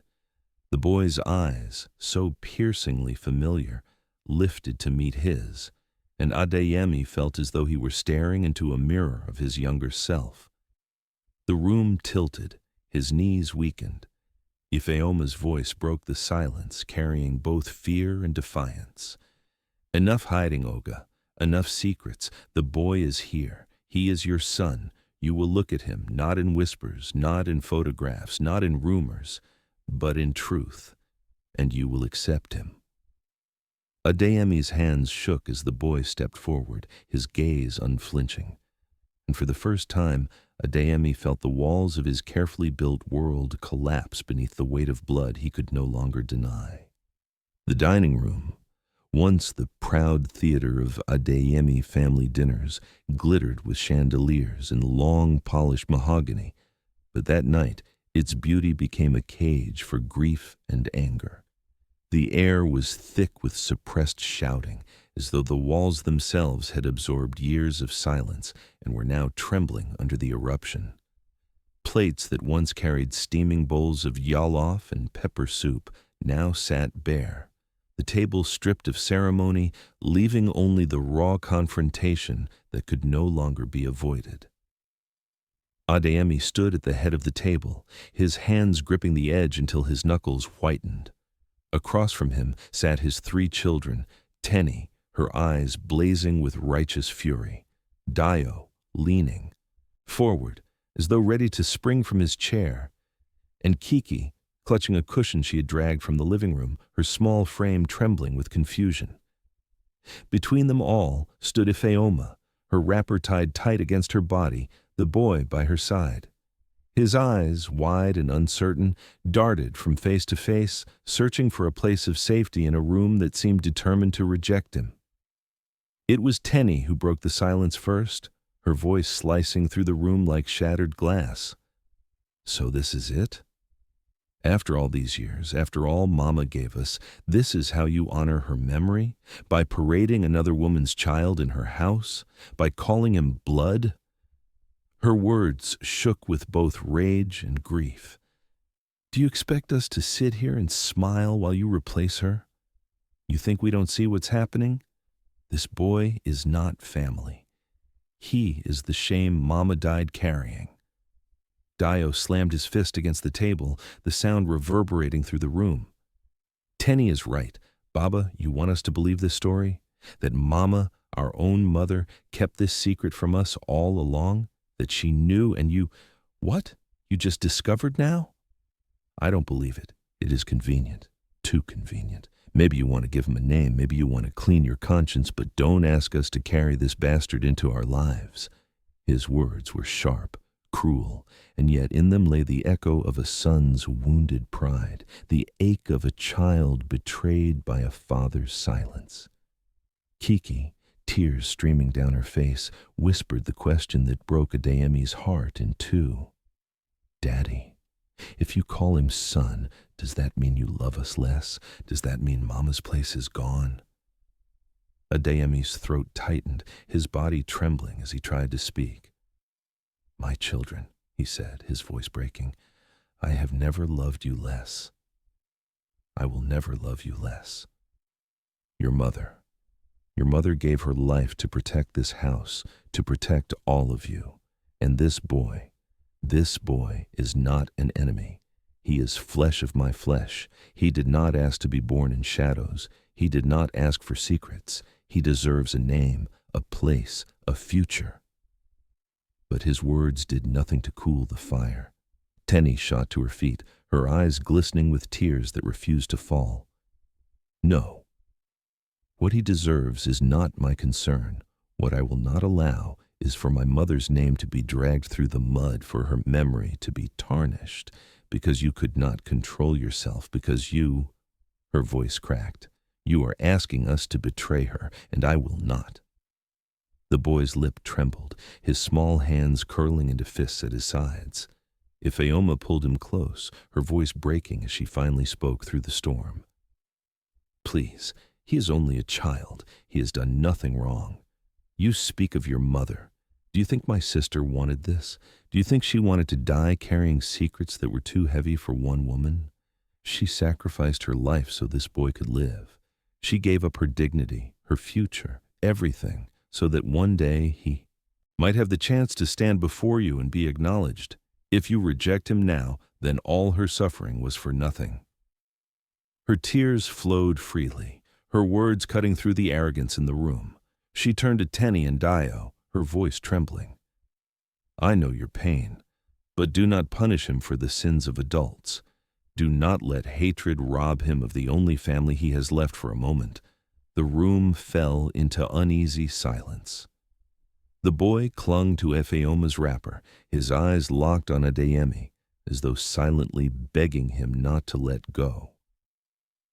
Adeyemi's heart cracked open as he saw his younger self reflected in the boy's eyes, the boy he had once been, abandoned with nothing but a photograph of a mother who vanished. The cycle had returned, cruel and merciless, and now it was his turn to break it. But before he could speak again, the sound of a cane tapping against the tiles drew every eye to the far end of the room.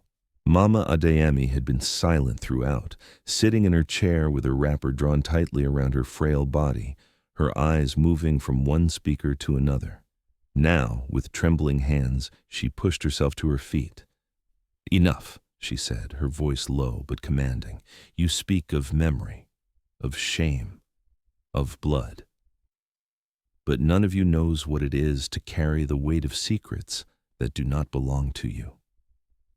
The room hushed as she drew in a deep, rattling breath.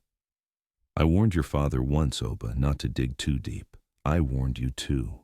Our family has always carried shadows alongside its wealth. Your father made mistakes, and I prayed you would not repeat them. But here we are again, standing at the edge of ruin, because men refused to tell the truth when it mattered. Her cane slipped from her hand, clattering against the tiles. Adeyemi rushed to her side, but she waved him off weakly, her face pale, her body trembling. Do not repeat his sins, Oba, she whispered, her voice fading. Do not let pride bury another generation. Forgive, even when the truth wounds. Protect, even when it costs. Her knees buckled, and before Adeyemi could steady her, her body collapsed into his arms. The room erupted in cries, Kiki sobbing uncontrollably, Tenny and Dio rushing forward, Ifeoma gasping in horror. Adeyemi lowered his mother gently to the ground, his heart shattering as he felt the faint pulse weakening beneath his fingers. Her eyes, clouded yet resolute, found his one last time. Do not repeat him, she whispered, and then her lids fell shut. The silence that followed was broken, not by grief alone, but by the thunderous slam of the mansion's front doors. Heavy boots pounded against the marble floors, shouts echoing through the corridors. The Economic and Financial Crimes Commission had returned. Officers stormed into the dining room, rifles raised, their voices sharp. "Chief Oba Adeyemi, you are under further investigation. We have new evidence linking Chief Nnamdi to your case." Adeyemi's head snapped up, his mother's body cradled. In his arms, his children frozen in shock, the boy clutching Ifeoma in terror. The room was chaos, grief and revelation colliding with authority and suspicion. Adeyemi stared at the officers, his mother's last words ringing in his ears as the lead agent dropped a file onto the table, a file that bore Nnamdi's name in bold. Nnamdi's ruin did not begin with handcuffs. It began with paper, the same way empires are built and betrayed. And by noon, the next day, documents marched across news sites like a parade of judgment, transfer logs that routed hush money through shell companies with names too pretty for their work, emails in which he instructed subordinates to salt the well at Adeyemi's mansion, an operations memo that read like stage directions for a midnight raid, and a ledger of payments to a familiar, smaller hand, Bode's, which shook when officers cornered him at mile 2 in a dented Corolla packed with 2 suitcases, a half-counted stack of dollars, and a passport so warm it still smelled of the lamination machine. Lagos, which had feasted on Adeyemi's humiliation the week before, turned with the quick appetite of a crowd presented a new plate. The laughter thinned into outrage, and the headlines recalibrated their fonts to announce what street talk had already condensed into proverb. The trapper fell into his own snare. At the EFCC press briefing, a halting video of Nnamdi being led through a corridor with his agbada gathered in his fists like a child holds up a stained school uniform played on loop, and the nation, which rarely forgives success, forgave the spectacle of a man who had believed he could buy gravity watching gravity do its work. Bode tried to bargain with flight first and confession second, but the road had other plans. When they yanked him from the back seat at the checkpoint and spread his suitcases open like newspapers, his story unspooled faster than he could tape it back together. In an interrogation room that smelled of government paint and stale grievances, he gave them everything in the plaintive voice of a man who had never learned that betrayal is a horse that throws its riders. He told them about the planted cash, the forged invoices, the anonymous tip that synchronized with the raid, the night he hovered outside Adeyemi's study and slid the pale envelope into a pocket meant for evidence, the phone calls with Nnamdi where money was promised in the grammar of favors. And he wept when he described how he once believed he was only redistributing power, as if treachery were philanthropy by another name. By evening, the charges shifted. Adeyemi's file grew thinner as Nnamdi's thickened, and a magistrate who had practiced his neutral face for decades announced bail with terms that sounded like a man being released into adulthood. Report twice weekly, surrender every passport, go home without the boyish certainty that the world was built to bow. Adeyemi walked out under a sky the color of rinsed ash, and if freedom has a weight, he felt it as an ache beneath his ribs, a new geometry of breath that did not taste like victory so much as like permission to continue. Cameras waited for the old Oba, the one who grinned with white teeth and perfect tie knots, who turned questions into investments and crises into strategy. The man who stepped through the gate instead wore a quieter suit and a mouth that had unlearned certain reflexes. He said nothing to microphones. He said everything to the 3 pairs of eyes waiting behind the car's tinted glass. At home, the house hummed cautiously, as though it too had been granted parole. The staff's greetings were low and honest, shorn of the performative shine that used to coat routine. And in the living room, the photograph of his mother, framed now with white flowers in the hush of recent morning, held the space like a soft warning. He stood before it and let the silence introduce him to the version of himself she had asked him to be, the one who would not repeat his father. That night the dining room did not host speeches or apologies. It held a conversation that bruised and then bandaged. Tinny spoke first with the careful ferocity of a woman walking a tightrope above grief. She said she could not forgive swiftly, that time needed to earn her trust back, that her mother's memory required rituals of honesty they had not yet learned, but that she had seen their grandmother fall and ask for mercy in the same breath, and that her anger would not become an altar where a child was sacrificed. Dio sat with his fists unclenched for once, shame making a quiet man of a loud boy.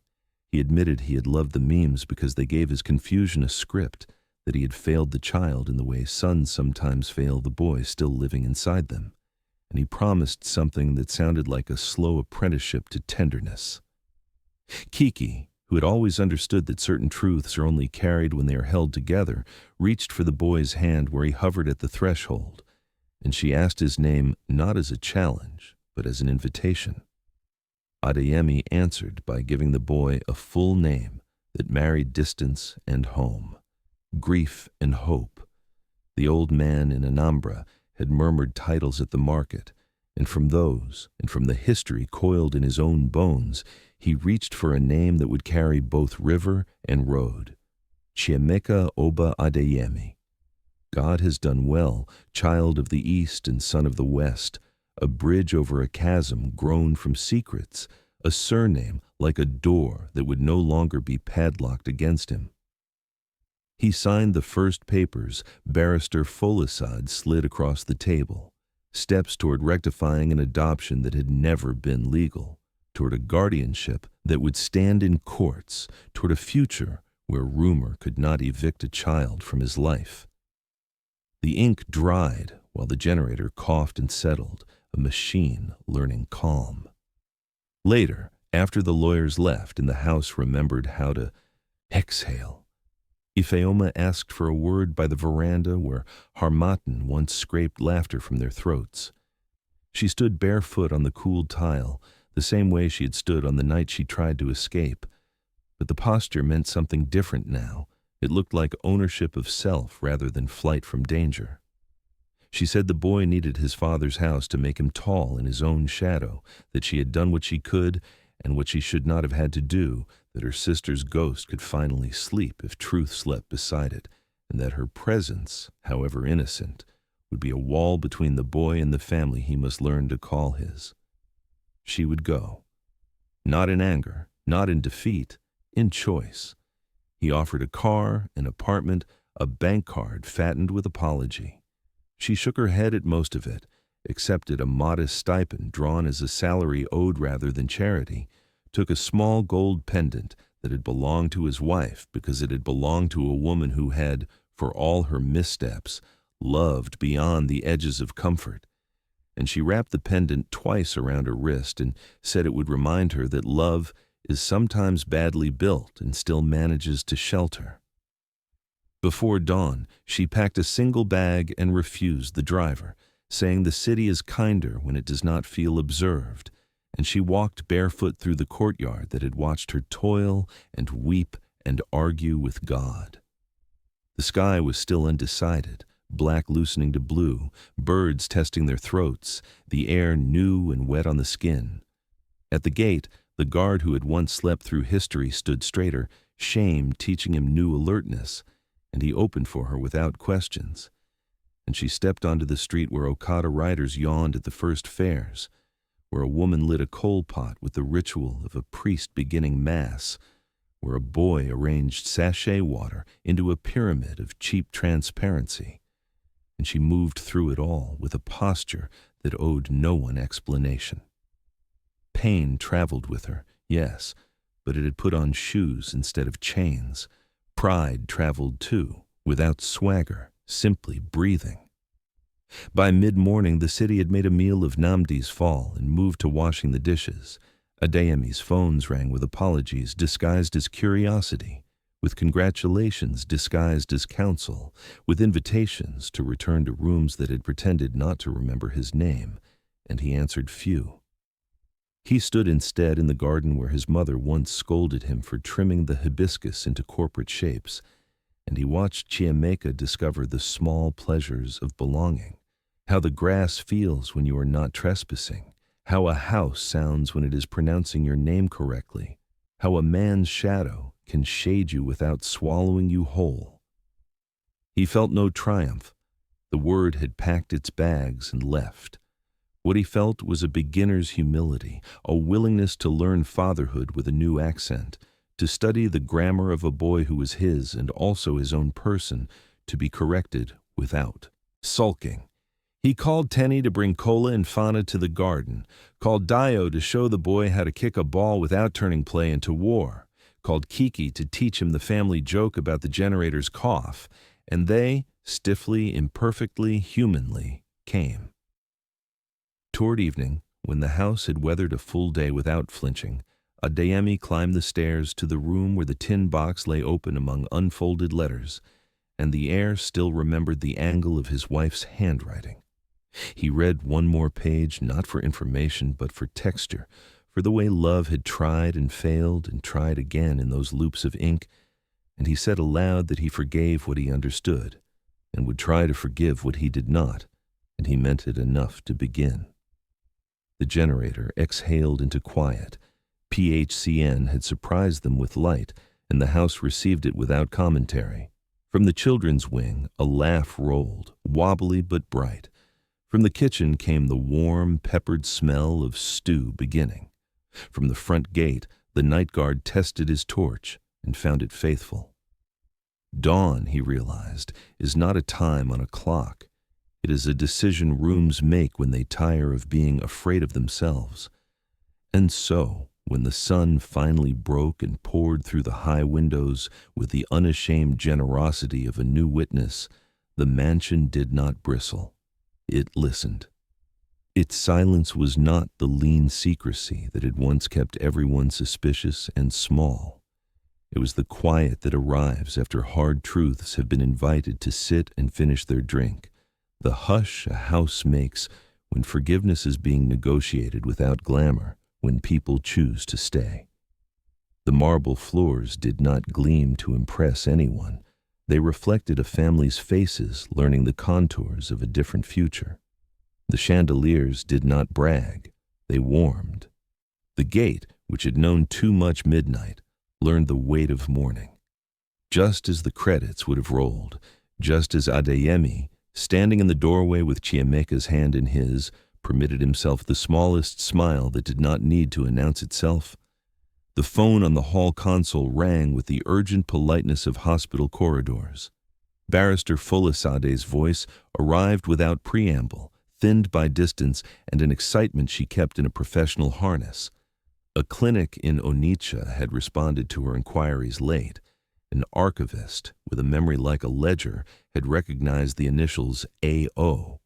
A recent withdrawal from a long-dormant trust had been made by a woman whose signature matched an old form almost perfectly.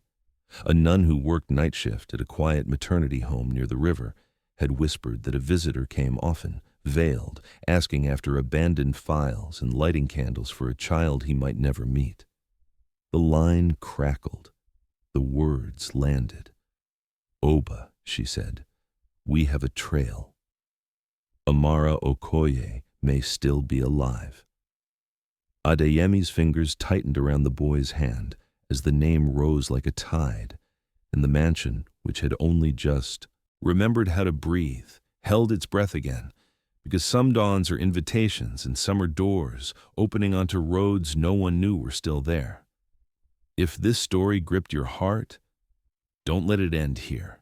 Hit that like button to show your support, drop a comment with your thoughts on Adeyemi's shocking journey, and subscribe so you never miss the next powerful tale.